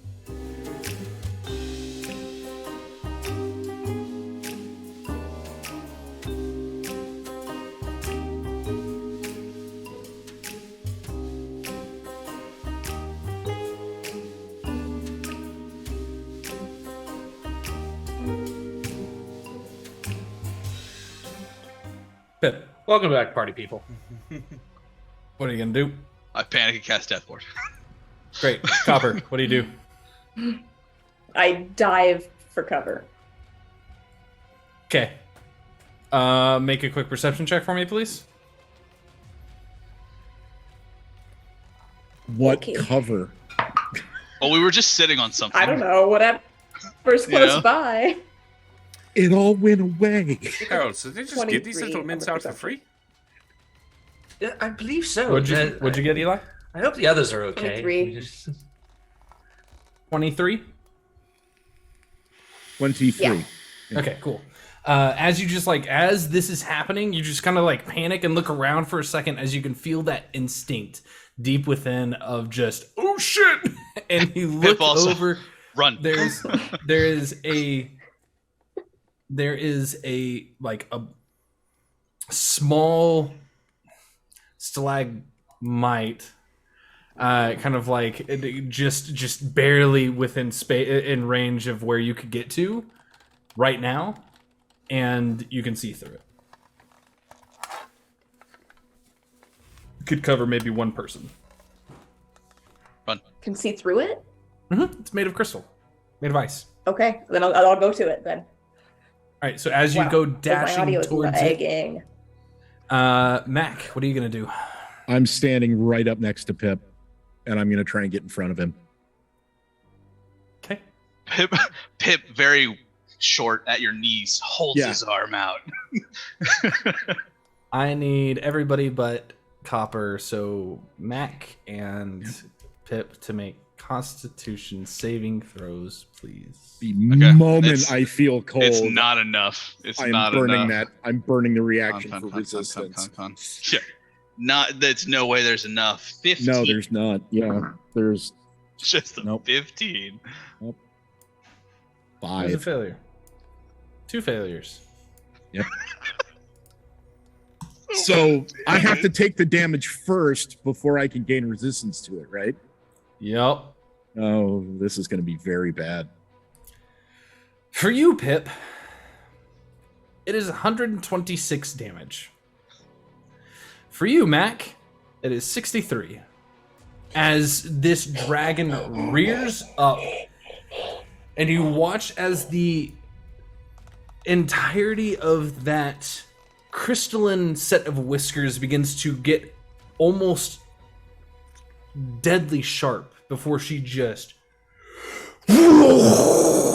as this huge mouse, like just this massive amount of mist just covers the air around all of you. Copper, you just watch as through this crystalline structure you can see just ice already beginning to across the top of everything in this space. You can feel that frigid air like begin to almost curl around you, and you swear you're gonna freeze to death here in this space. What do the two of you do? Do you have any reactions? No. Now I'm going to be resistant to cold. Okay. So you can does that cast... resistance affect that cold damage that he's taking? No. Yeah. Wait, hold on. What are you talking about, Mac? Gift of the Chromatic Dragon, but it's reactive.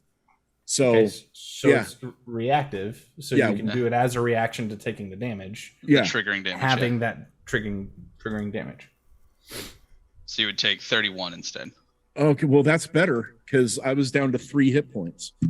I went to 0. Would not have immediately outright died, but have then since popped to 1. As the air freezes around the both of you, Mac, you can feel this warmth come across your shoulders as you just instinctively go and clench up, the ice beginning to gather along little bits of your fur as you can feel it physically slapping against the flesh underneath. You feel yourself becoming almost frozen in the moment before there's a flash of light that blinds you as you can feel portions of the ice actually physically melt from your skin. Pip, as it hits, there is a warmth on your chest that suddenly goes ice cold.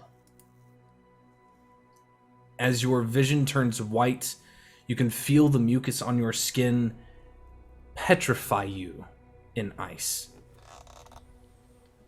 And you hear your friends from beyond begin to just cry out in this cacophonous scream for help. And then that warmth returns with a soft doof, as the ice instantly melts. You're left at 1 hit point. Shakily reach in his back pocket. Drink healing potion. Takes a shot of this.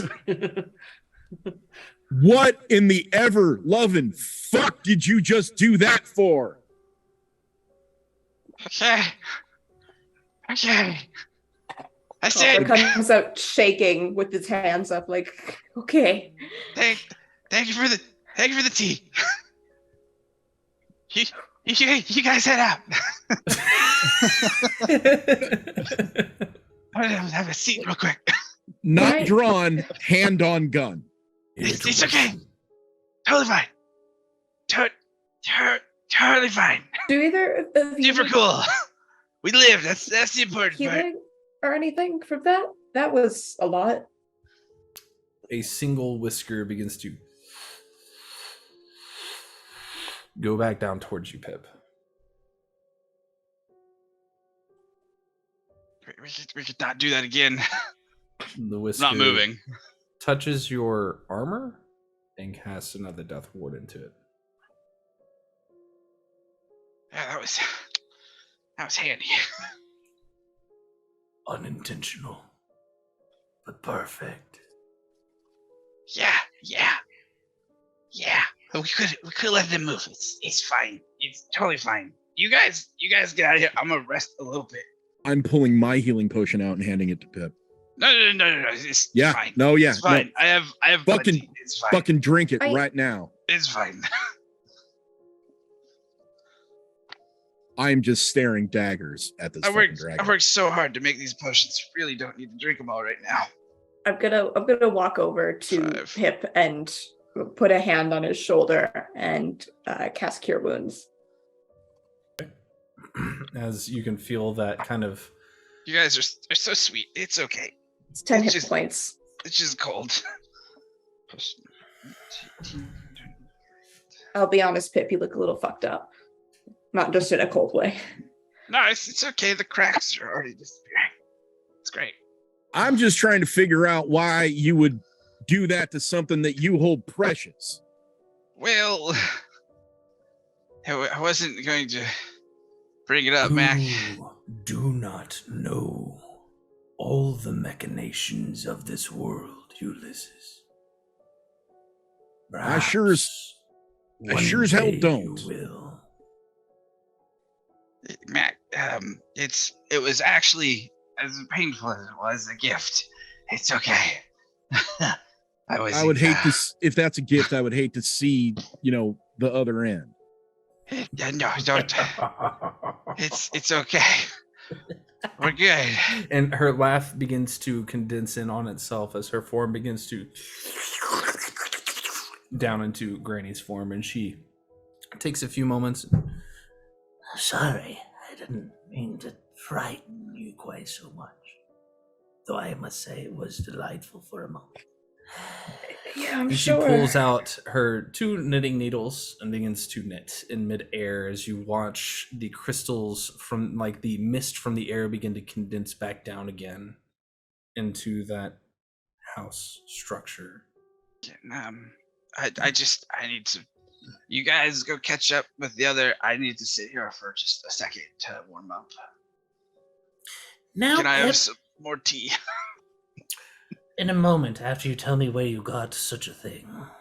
Like I said, it was part of my deal with James. That is very interesting. Yeah. Well, I'm not bound to not tell you, so that's just where I got it. I don't know why he had it. It's super cool. So thanks for helping me not die. You're welcome. The second time. If you would all like to take a moment and breathe, it won't be happening again here. Here. Yeah. Here. Yeah. Okay.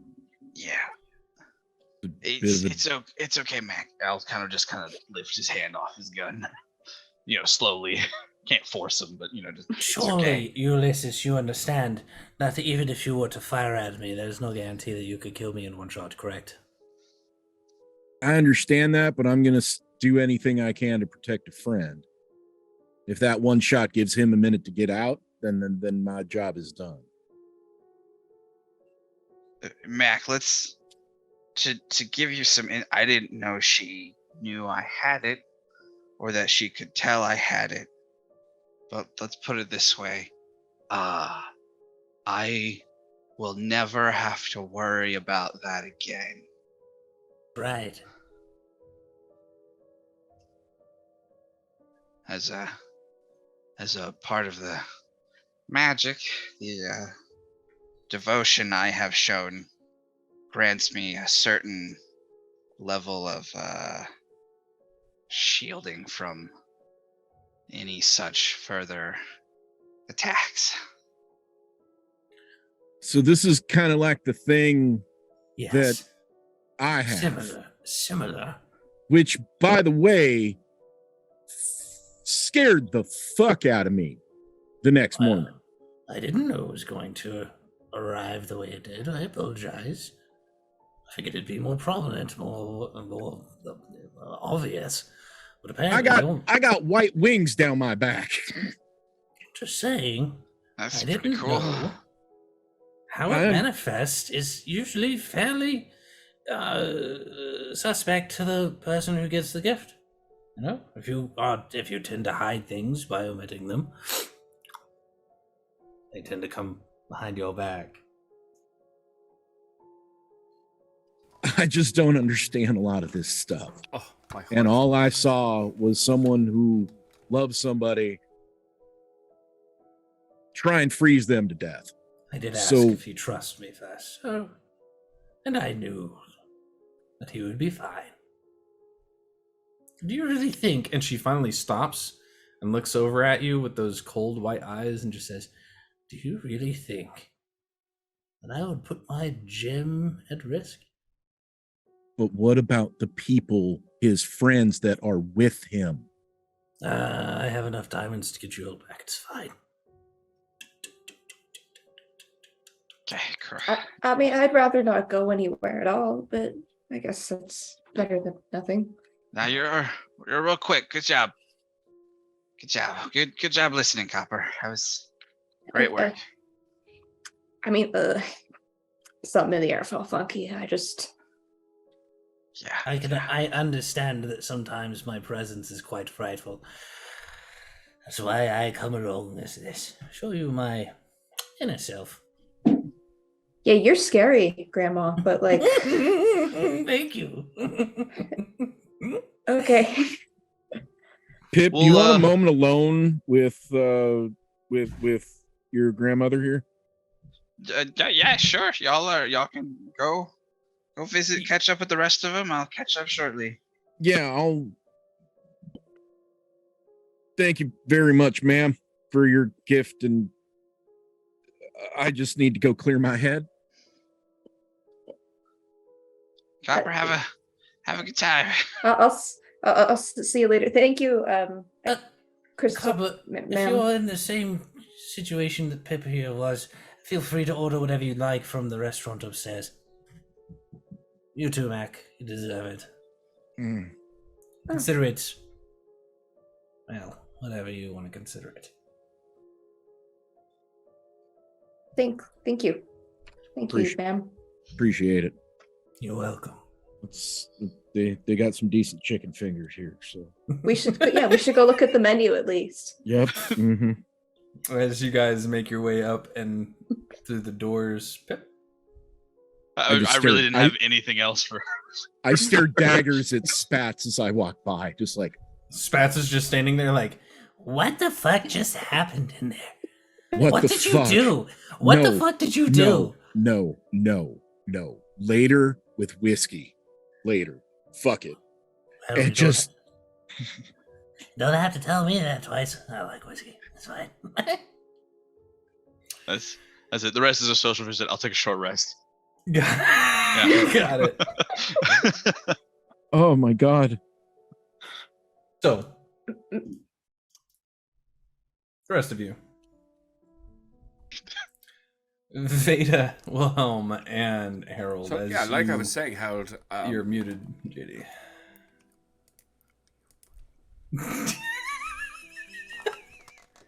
Like I was saying, Harold. That's his favorite thing. I can cast Death Ward 3 times now. I think if I keep working on it, maybe even a 4th. Interesting. Yeah. You know, I just don't know if we have an immediate need for such a spell. Well, hopefully not. I mean, why would you? Hopefully not in the immediate future. But I could cast it on all 3 of us. So that's just what I'm saying. If for whatever reason things go wrong, it shouldn't. I mean, it's just if we can even get an audience. You're speaking very fast. You should just breathe. We're all right now. Veda. He just shuts down because he didn't say anything.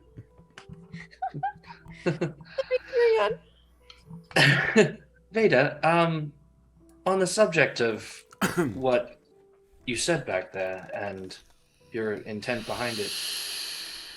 I know you don't need any kind of, recognition or reassurance from me, but I just wanted to say that was rather brave and, well, possibly considerably reckless, admirable. Well, he's not nearly so half as scary as Regani. I just kind of look back and forth between the two of them.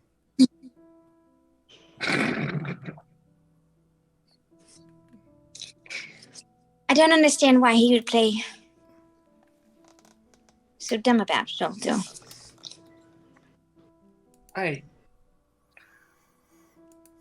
I don't know. I think that maybe he thought that maybe we thought as investigators that we might have any kind of authority at all and that he might have to get physical, but I don't know that we ever thought that at any point in time. At least not this evening. It crossed my mind a couple of times, so perhaps it was on my. I don't know. Well, we won, though. Well, you won. Oh, right. I suppose you can have your knuckles of dust. I've won them square. Well, you can keep them if you want to try to get a bit of accustomed to it. They're a bit of a. I give you a few lessons, huh? I'll just pretend to punch Harold for a second. Like you make slight contact and the blue turns to purple on his skin. Just bruises like a peach.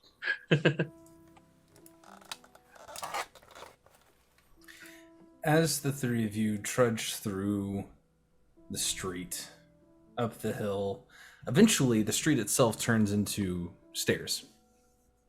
The only way up the mountain is by climbing these steps. These cobblestone steps that as time goes on, you begin to notice that there's a slight gleam to each set of steps in what little bit of lamplight there is going up. You have a good mile to walk. As you're moving upward, you realize that gleam is actually precious metals in each and every step. Gold, silver, platinum, copper, possibly some electrum. No, Pip's won all that. You're right. Sorry. He took it straight from the steps. Cleaned out the mountaintop, really. This is the aspect of these entities that I will never understand, is this obsession with possession. You'd think with the longevity and the breadth of the ability, they would put value in something far more meaningful. As someone who has as long-lived a family as anyone can have in Kasmar, who is similarly obsessed with such wealth, I don't know that there's ever a point where the scope becomes more meaningful than the coin to some. Imagine how many people this could help. Just one stare. If any of this was... there was a point to any of it. It's all fake anyways, yes? The snow and trees eventually gives way to what look like cottage-style apartments lining the streets on either side, as it becomes then again another set of cobblestone streets. It's fairly quiet. And from here, your destination is clear. Though it's hard to look at due to the fact that there is a large golden structure gleaming brighter than the rest at the very peak of the mountain. You can see people already kind of like getting down onto different slopes that have been carved off and left alone here up at the top. You can see steam rising from various different little hot springs that have been set up from up here at the top. You remember when we went here as children, Harold? That family trip? Yes, well, you know, my younger memories were spent mostly either inside a book or hiding from my family, so I remember the trip. I don't know that I'd call remembering it fondly. That's true. He pretended to be sick so he didn't have to go skiing. Still never learned. Not much changes. I don't like skiing either. But look at him now. Look at the brave adventures. Go off. He's a real Tony Hawk now. No, more like his cousin, Mike. Mike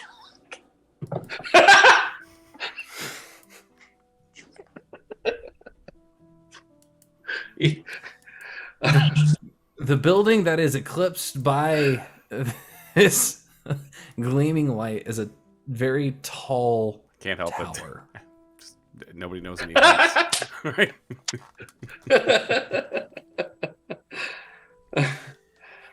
Oh, damn it. Gleaming Tower. You spoiled my next character name. Michael Hunt. The gleaming tower that is eclipsed by this larger structure has another set of buildings surrounding it at its base that serve as an actual resort of sorts. Harold, you would recognize this tower as an impenetrable space that hasn't been entered outside of a select few people. As the Tower of the Sleeper stands before you all, you enter into the resort. The soft... As we're kind of... Oh, go ahead. No, go ahead.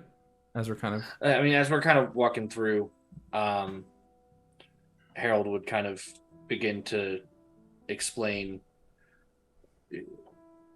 They tell stories about this place at the Mages College that I attended. Apparently,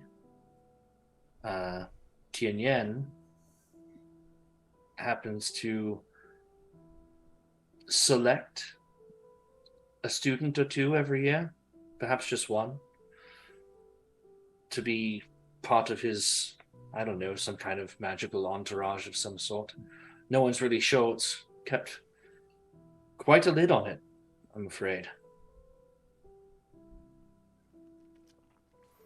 And what happens to these students?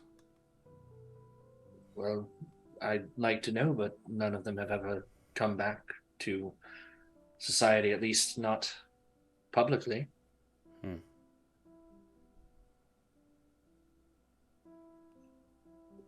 I get that right, Chuck? Mm-hmm. You did. Entering into... Wilhelm just shakes his head. Entering into the resort proper, the soft sloping features of these halls are pristine and clean, and you would expect kobolds or dragonborn to be running this place. However, every single one of them seems to be a human wearing robes made of silver, and at the base, purple stars filling the hem. Perhaps we found some of these students. And as you do, makes me feel better. Harold, roll a history check for me, please. Gladly. I'm like noticeably relieved. Ooh, baby. 19 on the D20, 2 on the D4 for that's a 21, 34. You recognize a handful of them immediately from classes past. There's a Callie Hutchinson, a Heather Kruger, an Aiden Callahan, all kind of like working various different desks or kind of helping people along, moving from different spa treatment to different spa treatment. All of them wearing these robes and all of them with a spell book on their hip, similar to how you carry yours. And as you're moving along, one of them pipes up as you see Rhea Durnham, this kind of like almost like chestnut colored hair that's naturally curled out across her shoulders, stands behind what looks like a concierge's desk. Though her robes, as you're looking at her, you can see the purple stars actually going, the purple stars and moons going all the way up the top of her hem and across the neck. She graduated about 10 years before you did, but you know that she was picked. And as you approach, she smiles sweetly with her little button nose kind of scrunching up. She just says, "Welcome to the Sleeper. What can I do for you all?" I'm quite sure you get this a lot, but I think we were hoping to gain audience with the host.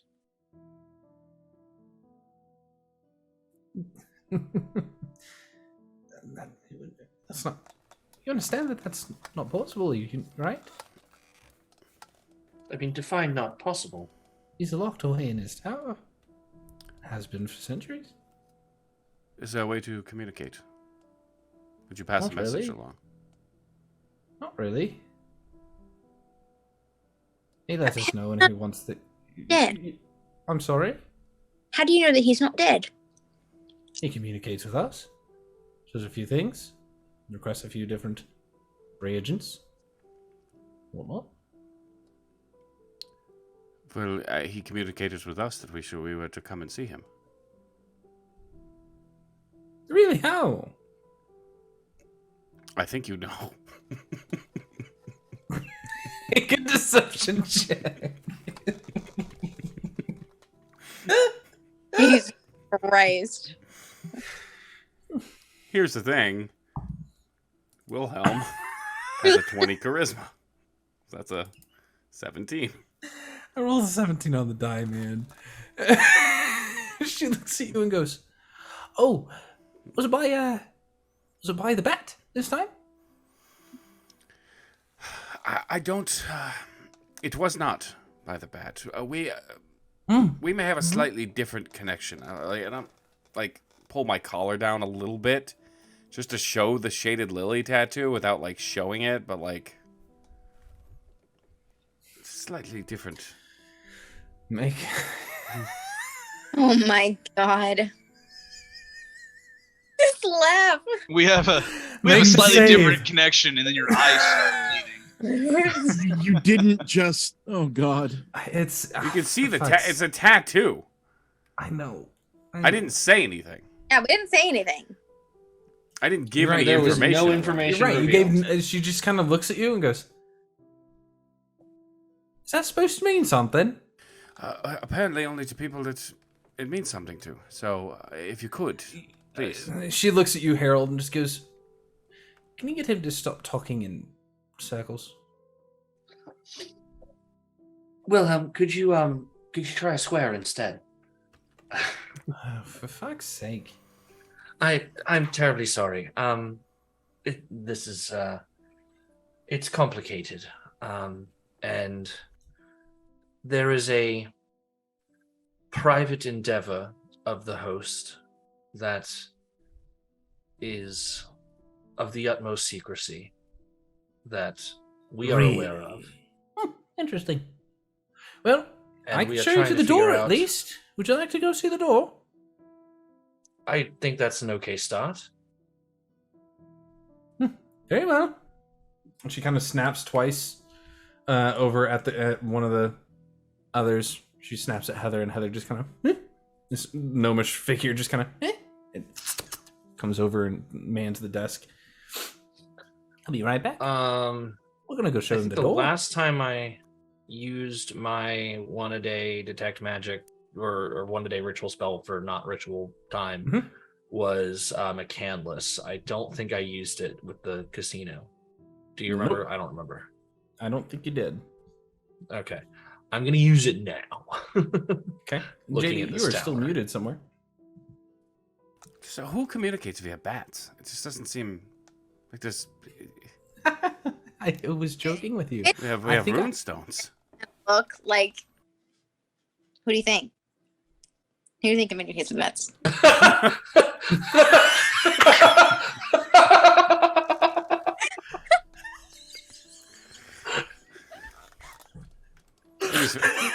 If he's not going to give you fucking inspiration, I am. Get the fuck out of here. I wasn't ready.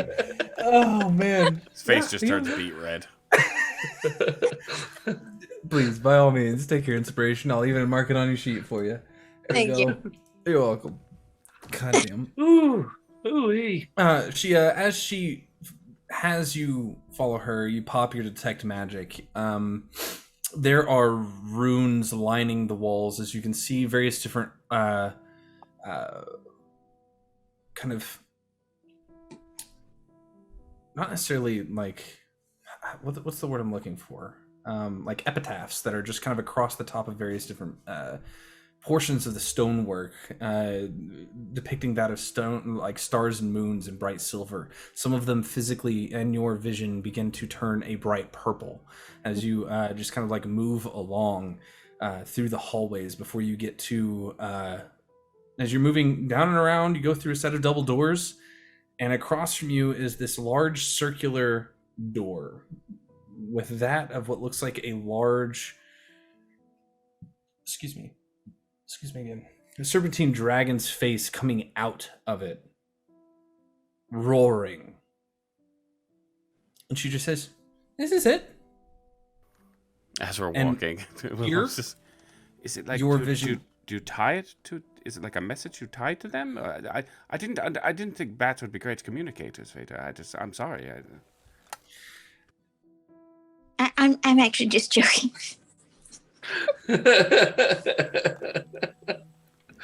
I would to see if you know. Supposedly it's supposed to open to an emotion, but I don't quite understand it. So that's about all I got for you. As you're entering into this space, your entire vision goes purple, all the way across the door. Across the door? What about the tower itself? Like the tower door. Like it's built up against the tower, and this is the door to said tower. Right, but like if we look around the tower and then the walls as you go up, you would have to go outside for that. This is not this. Like if you're gonna go outside and go check outside, real quick. Like this is going through the same building, through that resort building. Literally, I would want to take a peek outside real quick. Okay, as you go peek outside, yeah, that building is covered like a bright purple, like it eclipses the gold with how much. What kinds of magic do I see? Divination, abjuration, evocation. That's what I was worried about. Transmutation. There's no necromancy. What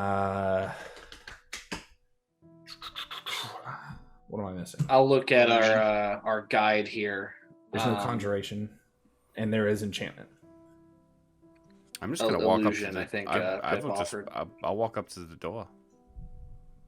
Okay, you walk up to the door. The dragon's head is like coming. Like where are you going? Because it is not embossed in the door. It is a full-on dragon's head coming out of the door. Yeah, I mean, yeah, I'm going to walk up to the door. So I guess that means I'm walking to the dragon's mouth. Okay, make a perception check or an investigation check. Okay, go ahead, Harold. And I will look at our guide here and ask. This might sound like a stupid question, but have you ever, I don't know, just touched the door? Oh, plenty of times. A lot of us have. I want to take my quill, my wizardly quill, that does not require ink to write. And I want to draw the Shaded Lilies symbol on the door, assuming that he can see what I'm drawing on. Mm-hmm. Where at? Like you have the full snout, you have teeth, you have the tongue kind of coming out, you've got whiskers coming out across the top of it, very similar to that. Eyes? There are eyes that are just made of stone. I maybe like on the forehead between the eyes. Okay.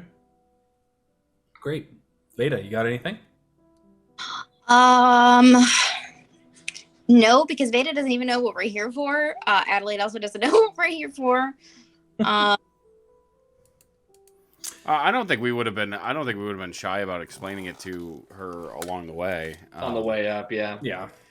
I mean, she's getting the hint from like the Shaded Lily hint drops there. So yeah. So this particular Tian Long or Tian Yan, I'm sorry, is the silver dragon that designed all of that entire protection system. The exact thing Chuck was trying to hurt me with a minute ago for the Shaded Lilies. Just like probably the outside of Alhora, as far as Herald or I know, probably the greatest living arcane entity in all of Kasmar. Mm-hmm. And we have questions regarding all the shenanigans that we've been researching about maybe how we can fuck around with these extraplanar powers and maybe leaving my idea was that if the devils found a way in, then we should all be able to find a way out. Right? Yeah. And if he's been holding for 250 years, who knows what he's been researching? They said that they brought him like chemical components and stuff. Yeah, so like what the fuck is he doing up there? Yeah, okay.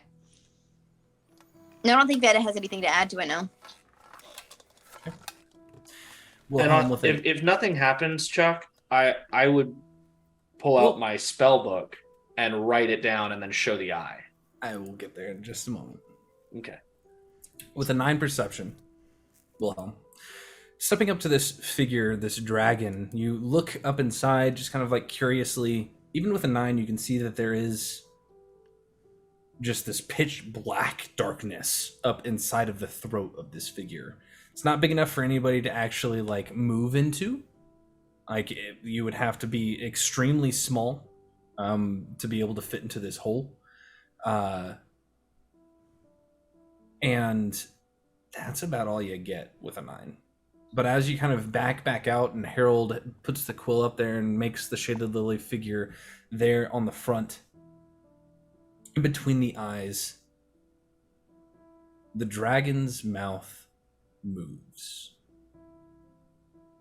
As the entire statuesque head closes down for a moment, and you can see this pleased grin come across this figure's face as it curls upward, and it says,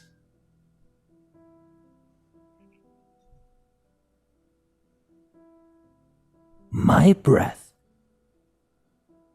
will keep you still. Perhaps not in fear, but something else." And then it returns to the open mouth. So, fucking riddle.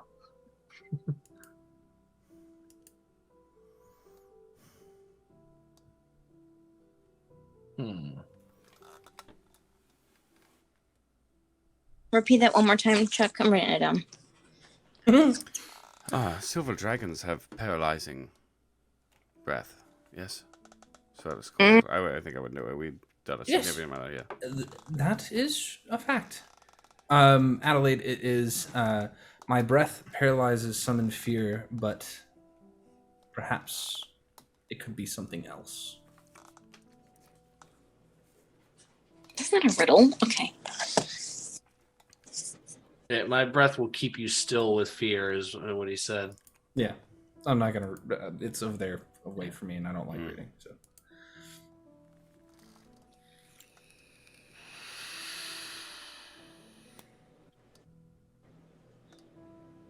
However, that's the first time we've seen that one. So, that's interesting. How'd you know that it liked the shadow lily on it, between its eyes? I don't know. I'm just a fantastic artist. I suppose. Maybe it admired my work. Interesting. It's like very crudely drawn. In fact, it's not terrible. So, what would cause someone pretty crudely drawn? What breath would cause someone to be still? That's not from fear. I don't know that it would. Again, it has to do with emotions. So there's rumor that it has to do with emotions, not necessarily that it has to do with anything else. So, what of awe? Could be paralyzed and I don't know. Wonder. Oh, that's another good one for it. Yeah. Concern. Not necessarily fear. Joy. I don't know. Damn it. Did I take that off my fucking spell list today? Hold on.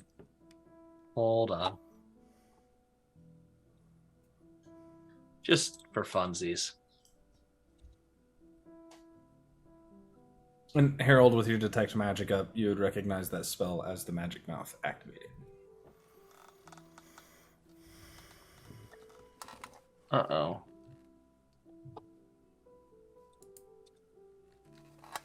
As magic mouth activating.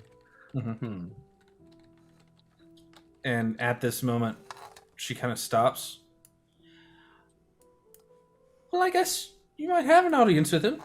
He told me to leave you alone, so good luck. And she just exits, and you hear a lock snap shut in the door. Like behind us? Mm-hmm. Well, that's hopeful. Please tell me it's on here. Aha! I did keep it. What you got? He's very well versed in the arcane. Mm-hmm. And I'm hoping maybe some sort of like display thereof that matches his riddle would be something he might consider useful. Mm-hmm. So knowing full well that the door is not a creature, mm-hmm. I would begin to cast Hold Monster. Something that would keep you still. You do notice as she locks the door behind you with your detect magic still up, the magical protections of this particular room outside of that door, so the ones that were across the ceiling, kind of across the floor, encasing the space, go out.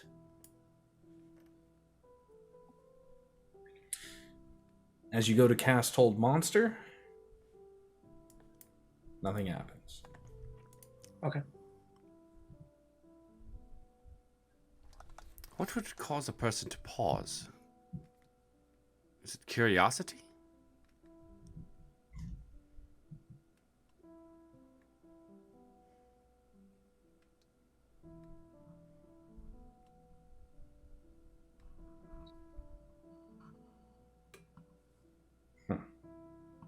I'm not above board.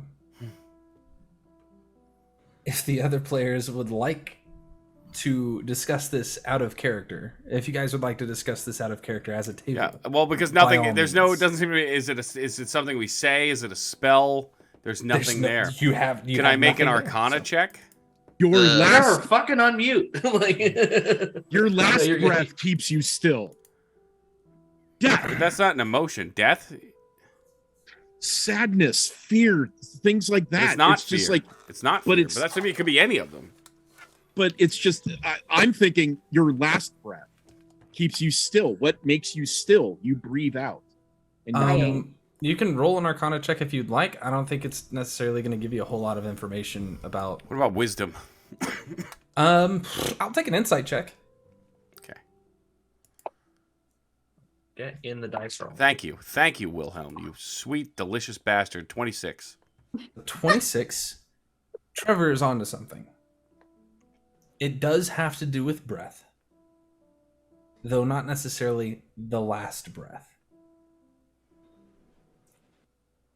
I hold my breath. I'm going to ask you a question as a reward for 26.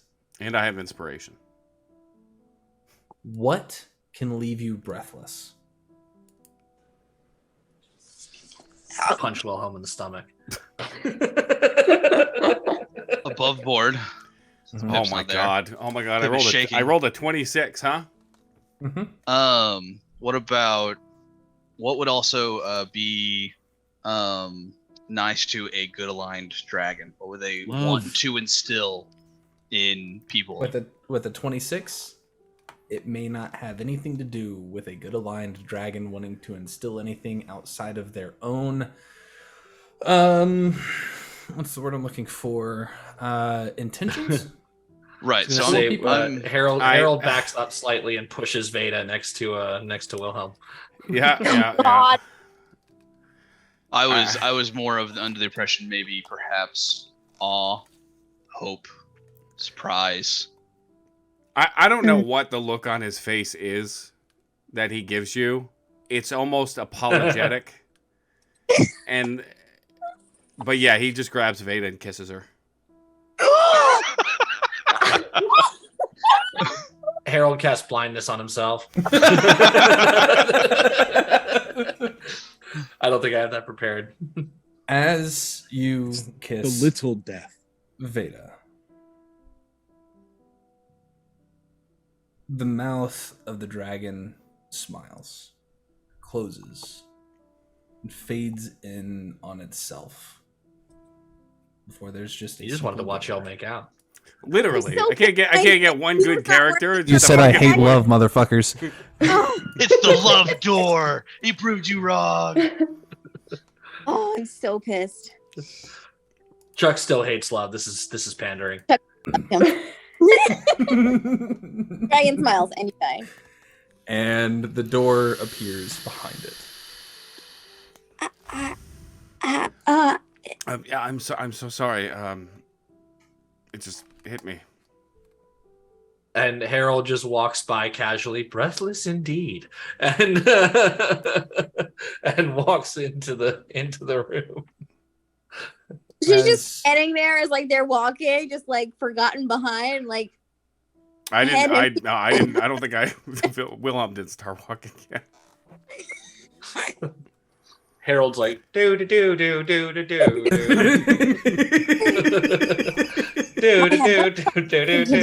Harold's just like, oh, sweet, puzzle solved, great. I'm sure there's a little bit of pat in the back. Strange requirement for entering a room. Oh, I wonder how the other three are doing.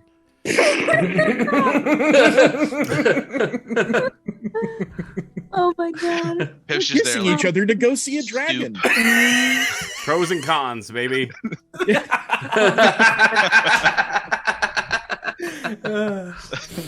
Harold, as you open the door, Pip, you finish your long rest.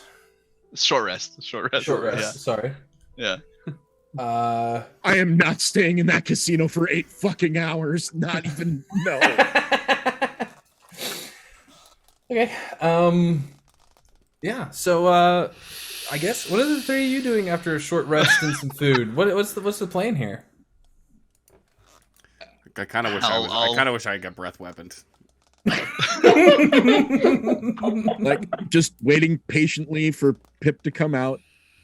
And yeah, I'll after having some soup, resting a little bit, catching it back, I'll hop up. All right, bye.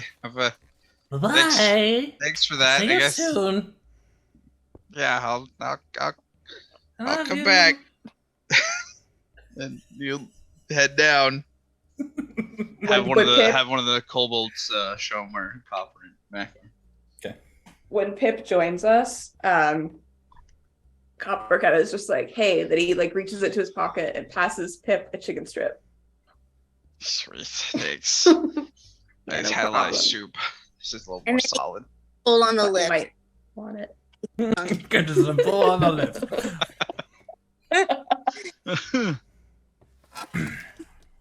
Based on your tweet, I should have kissed Harold.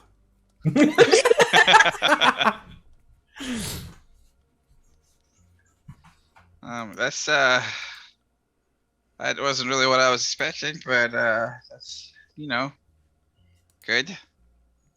Yeah, definitely not something I expected either. Yeah, how you feeling? Stretch. But I mean, I guess in the long run,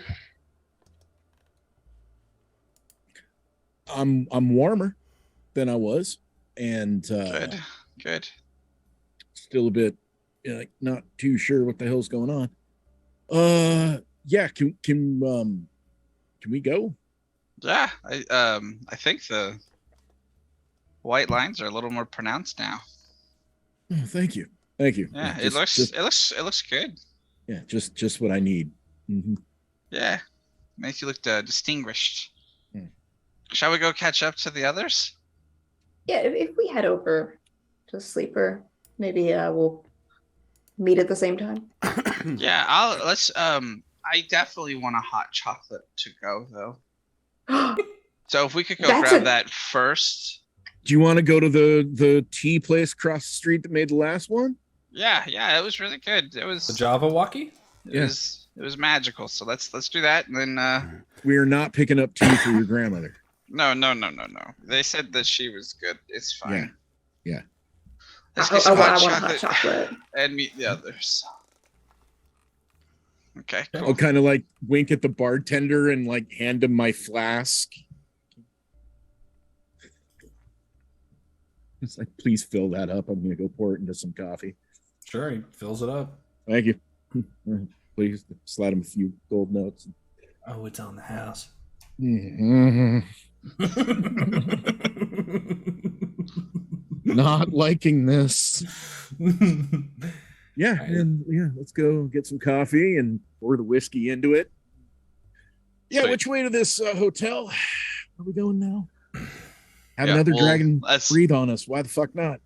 Yeah, we'll get back to the main event. That's largely it. We'll make our way, get some warm drinks, get directions from the Java Walkie, and head to the resort. Mm-hmm.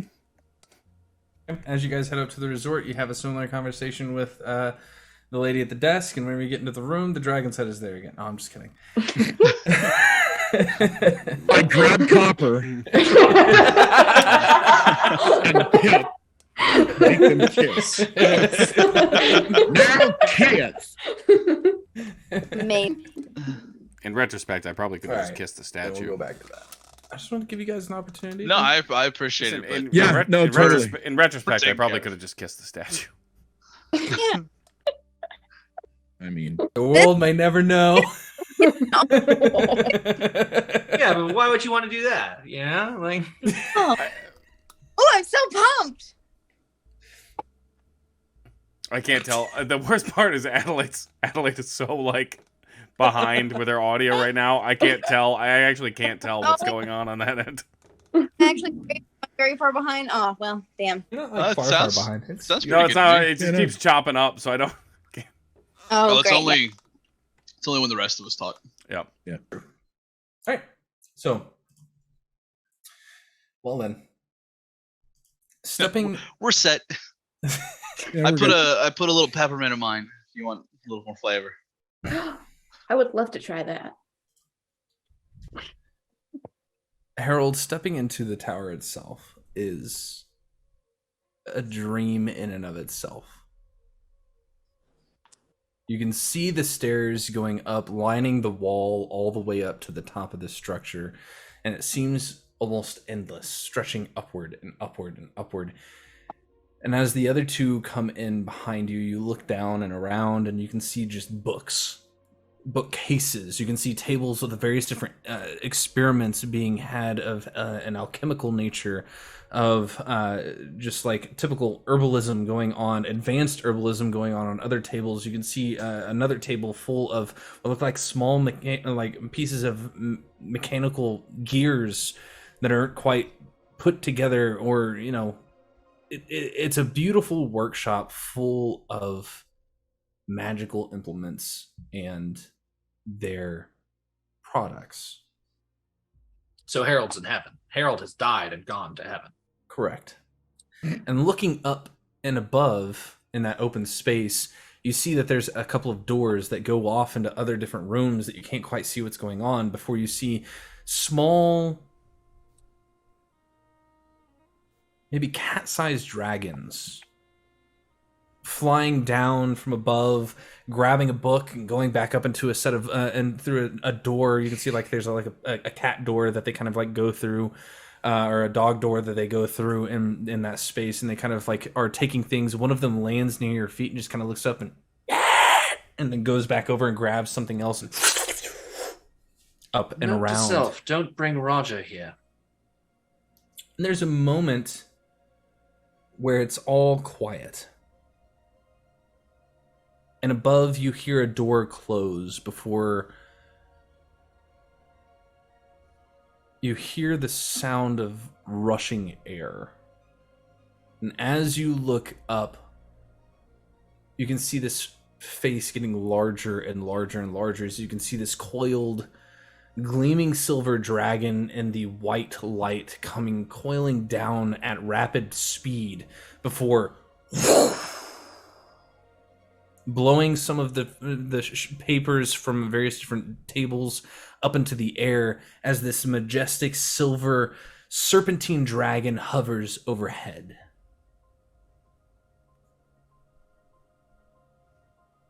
Well then, I was wondering when the lilies would come visit. They're a bit busy at the moment, but we can be here on both their behalf and our own. The two are not so far apart.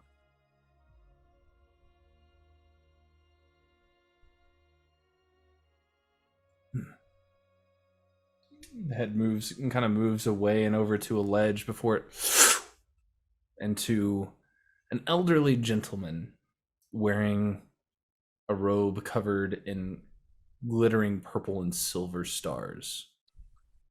The Harold, beard, Harold would typically never think to do this, but just out of a weird instinct, he'll a shallow bow. as you do, as this figure goes down into that shape again, the beard that is long goes down to nearly his knees, curled in on itself, filled with silver studs. Begins walking down the steps with his hands behind his back. He gets about halfway down to the first floor and just kind of... No, that's not necessary, is it? Harold? Surely. It's fine. You know who I am, then? Oh, I'm aware of most people in Kasmar. At this point, Pip, Copper, and Mac enter into that room. And the door is just there. There's no dragon's head. You open up the door, and your friends are just standing there as he just looks up and goes, Glad the others could join us. Yeah, the fella at the front just said, yeah, just head to the tower. Allow me to introduce myself after you enter into the tower proper. Everybody come in. Everybody come in. And he kind of down the steps a little bit further, nearly to the floor, before he stops and kind of snaps once, and the door slams behind you. I don't like this. God damn it, where? I'm sorry. I like my privacy. Surely you can understand. Yes. Tell me, what all are you here for? What are you all here for? Words matter. Just revealed one of the hardest secrets to keep. I feel like you would know.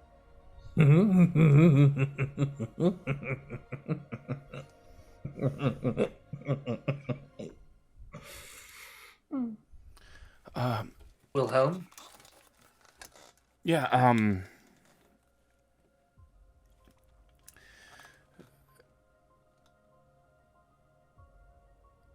we are searching for a way out. All right. As you're aware, and you know who we are, I'm assuming you know my connections as well.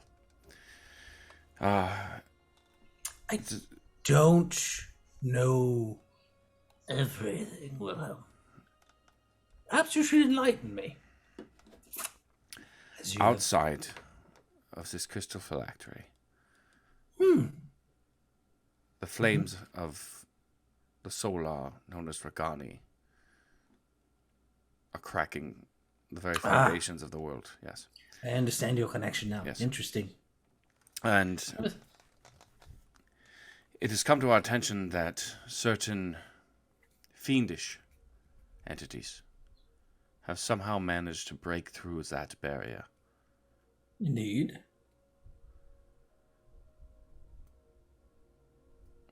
So there must be a way that we can get Why would you want to get out? They're not going to live if you get out of here right now. This phylactery needs to survive until its final moments are necessary. What do you You mean? understand that, right? Perhaps I don't. Explain. Are you saying that it has a purpose? Copper, you recognize this man immediately whenever you see his robes.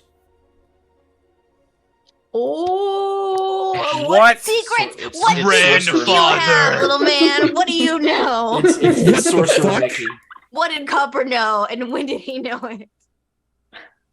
As Copper starred in Fantasia, we just didn't realize it. The party has a grandmother and a grandfather. not quite. So you see, she made this on purpose with my help. Doesn't sound like a silver dragon, now does it? No. Helping a lich? I was. Well, she wasn't a lich at the time. Lich against her will, wasn't she? Oh no, she was very willing. She understood the consequences.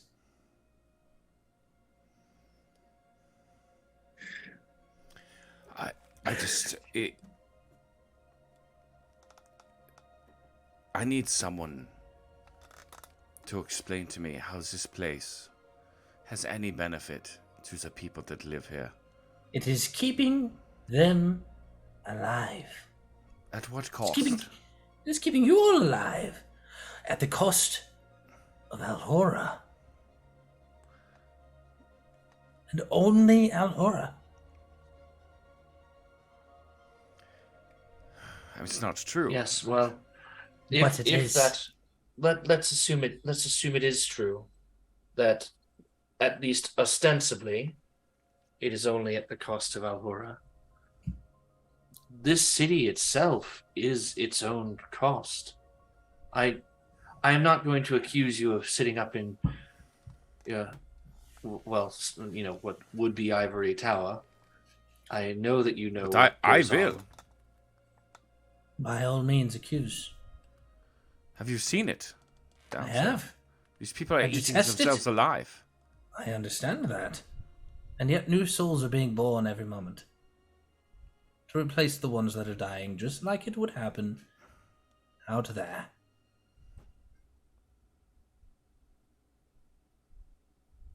To what end? When does it end? He looks at a clock that, like a grandfather clock. It is a grandfather. We got him. Back up, boys. Roughly 500 years. And then what? The flames, go away. Crystal cracks, and the city is reborn. So I think what Wilhelm was trying to allude to, and what a question that we have is, surely if they were able to break inside, not only could someone break outside, but if we could control where we went, I mean, surely the flames aren't all encompassing They in are. the entire material plane. Oh, no, not the entire material plane, by no means. I imagine if you're immune to flames like some of them are, you could probably find your way towards it and potentially find a crack, if they even know it's happening. Apparently, some of them knew it was happening. Right, but to are leave... The fiends! Any of those devils of the nine hells. To leave, could we not shift to somewhere on the material plane that is not currently on fire? You could try. I wouldn't trust it. I wouldn't risk it. What would prevent it? What do you mean? You have to go out into the fire and then cast something to get you out of it. And it is immediate death upon getting into those flames. It is not a normal... What we saw of Organi was a fractured piece of what is happening outside. What he is hitting us with outside is the full might of the god Lathander. It's not the same, so I understand that. What I am struggling to wrap my head around is this illusion of choice that this world seems to have, and how we are so content to just watch these people, whether they are reborn or not. To me, they are given no option of their own To afterlife. you, they are given no option. This is not the reality, son. Elaborate. Let me give you a taste of what was given up. This city is eating itself alive in order to sustain itself. So that way, maybe it had a future. The people, the ancestors of those that were going to die anyway. So the flames may have a future. The souls are kept here. They are not expunged. They are not absorbed by the city. They're kept here. Yes. Well, here. What Okay. I'm struggling with at the moment is... Now Justin's having problems putting this into words. If I'm sorry, I'm losing the train of thought there. Yeah. Continue. Let me do this. I'm gonna insight check this guy. By all means. I'm just going to look right at him and... How many times have I died? You have yet to die. You are a new soul, born within the city. But I'm not from the city. Oh, you're not. Neither is he. No, he is not. What's your insight? 16. With a 16. Let me pull something up real quick. I want to make sure I get this right.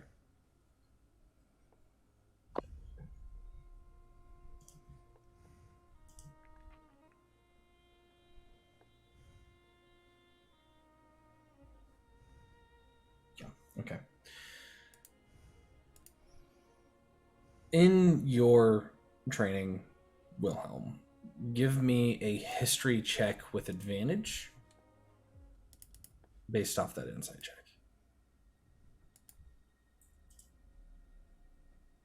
Yeah, 19.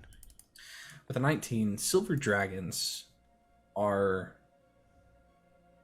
dragons that hold their virtue very dear and are friends to those that need help at all times. It's what they do best. They will come to the rescue more often than not than most others. It's exactly why he came here. I know.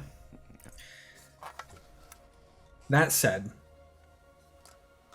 anything that this dragon is saying here in front of you is honest and what's the word I'm looking for? Forthright? No. Because yes, he is being forthright. But that's not the word I'm looking for. It's honest, and it's honest to a point. Like,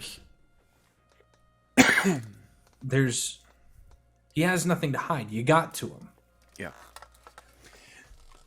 So your pure love led the way. If She's still beat red, by the way. Just trying to get through it. We're just trying to get through the day. If the Herald uses prestidigitation, and Adelaide here, or not Adelaide, Veda hears birds chirping in the background. Just Yeah. You were saying, Jason? I cast all the fireballs. Kill everyone. He counterspells everyone.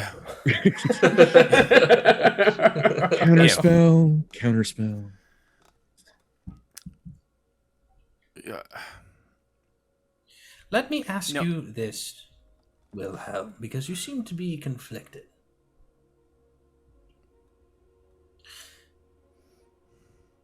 When is it no longer correct to save those that are innocent?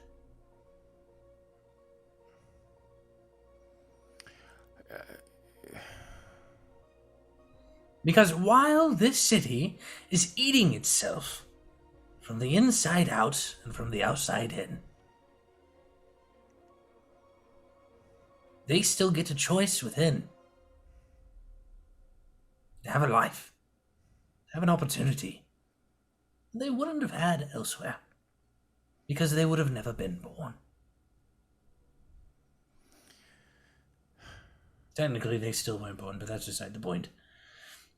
It is an extraordinary bit of faith that you are asking for. It is. In a domain that you understand has very little to throw around. Mm-hmm. I do. And if now we were to take you at face value and I was who I claimed to be, then we are now faced with a singular task, and that is to stop the breaking. Correct. And then fix as much as we can before 150 years is up. Well, 500, but yes. No, I mean Our ours. We're not. 150 years. At least mine. Yeah. Fair enough, yes. Speaking of which, I mean, not to be rude, how have you managed this? I'm the one that helped make this place. Do you think I'm going to make it to where dragons can die easily? Well, hopefully you didn't make it too hard. That way for us.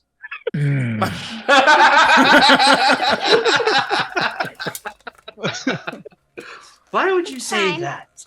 We have a red one to go dispatch. Well, She says that out loud. I mean, here's We the met? deal. There were concessions that had to be made in the creation of looks at something Pip. that would sustain on this city. There was a number that had to be chosen. 100 seemed too young for some people, and 100 seemed too old for others. 200 definitely seemed too old for some. Some of you, and he looks at you, Pip, Some of you would have never seen past 6, 7. Oh. That is not the problem I have.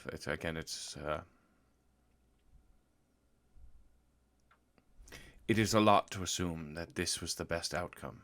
Again, when you have had We to were see... rushed. It's... It is not perfect. Please don't consider that an indictment. I understand the morality behind the decision that was made. I just don't know that seeing the results... At what point... Young man, if you do not see enough light in this world, make some.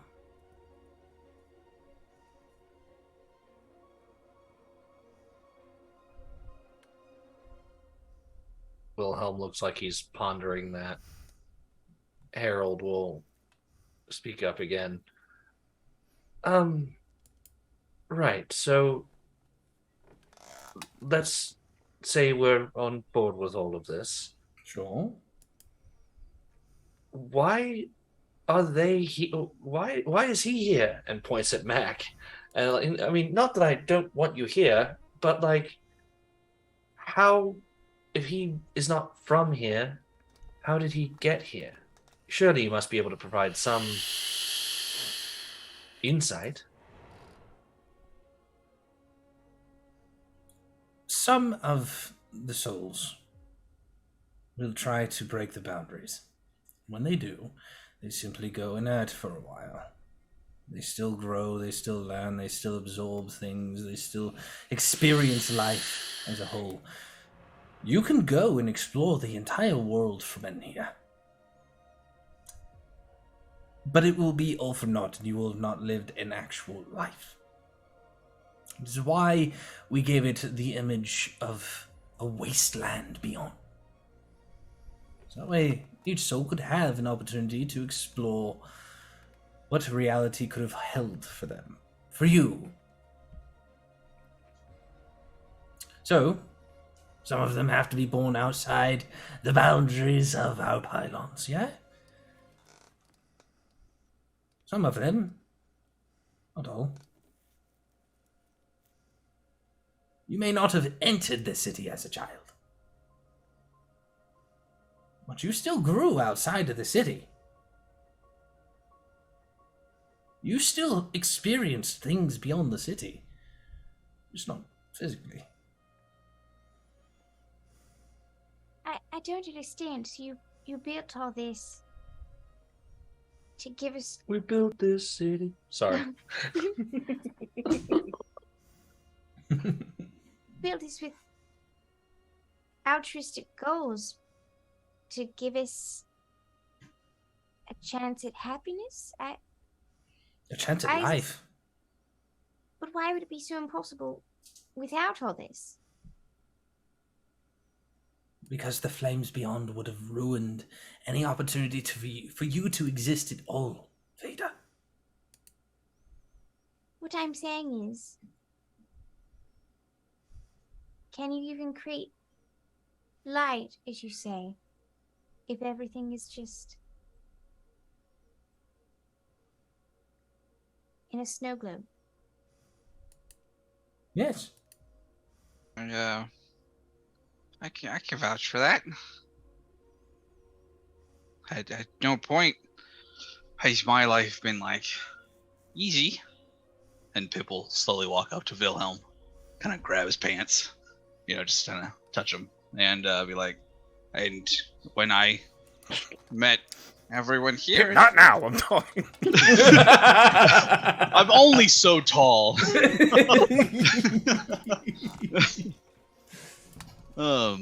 So we could go to McDonald's on the way home. I've had a very difficult life growing up, one of survival, and but that changed when I met you people, and so light can be created here. I'll back that up. If I had the choice, I wouldn't trade this for anything.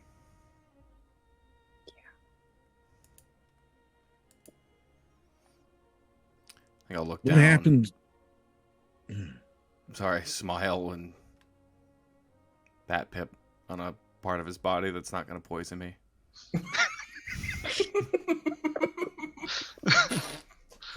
Smile and look at Copper and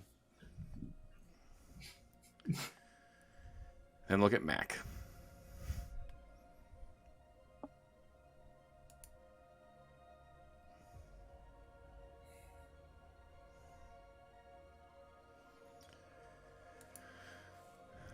What happens to people when they die here? They are preserved until the cracking.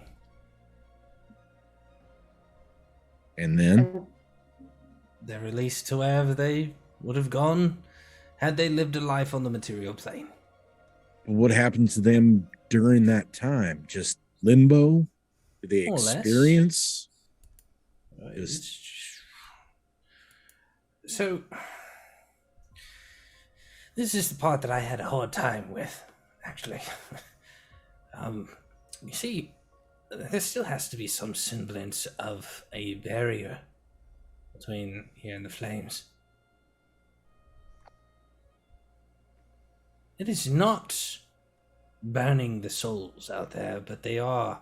Every soul that dies helps protect those that are born next.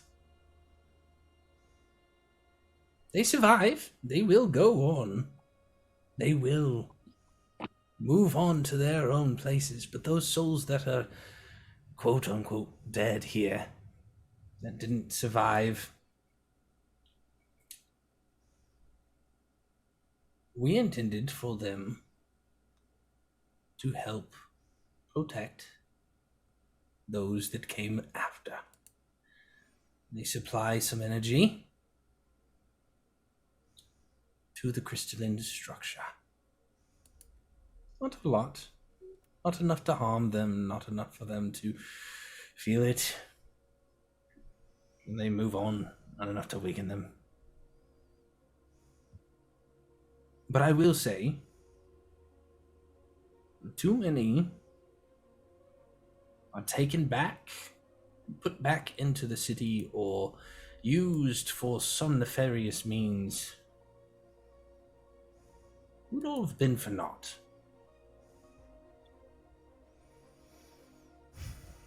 So. Well, the way I see it, then we have 4 problems.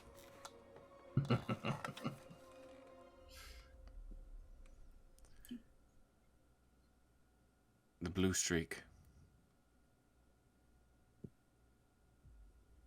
Ragani, the fiends, and the shades.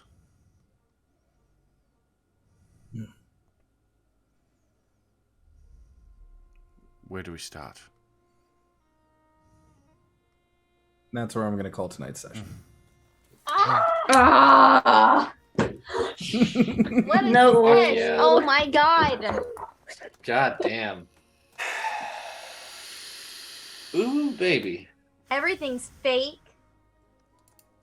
And we're just living in a... Wilhelm and Mac were right a fucking year ago.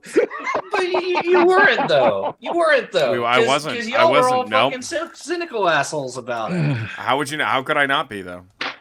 Yeah, but no, we were right. In Harold a cynical was right way. about it. Yeah, we were. Harold was in a right about it cynical all the way. Yeah. Yeah, you're 100% true. 100% true. So, listen, thank you everybody for sitting in on whatever the fuck tonight was. So, spend your elf eggs. We'll This see you shit started 30. in a card game.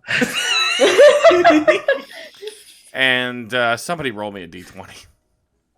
I got one. I got a big ass one right here. Don't hear that. A 12.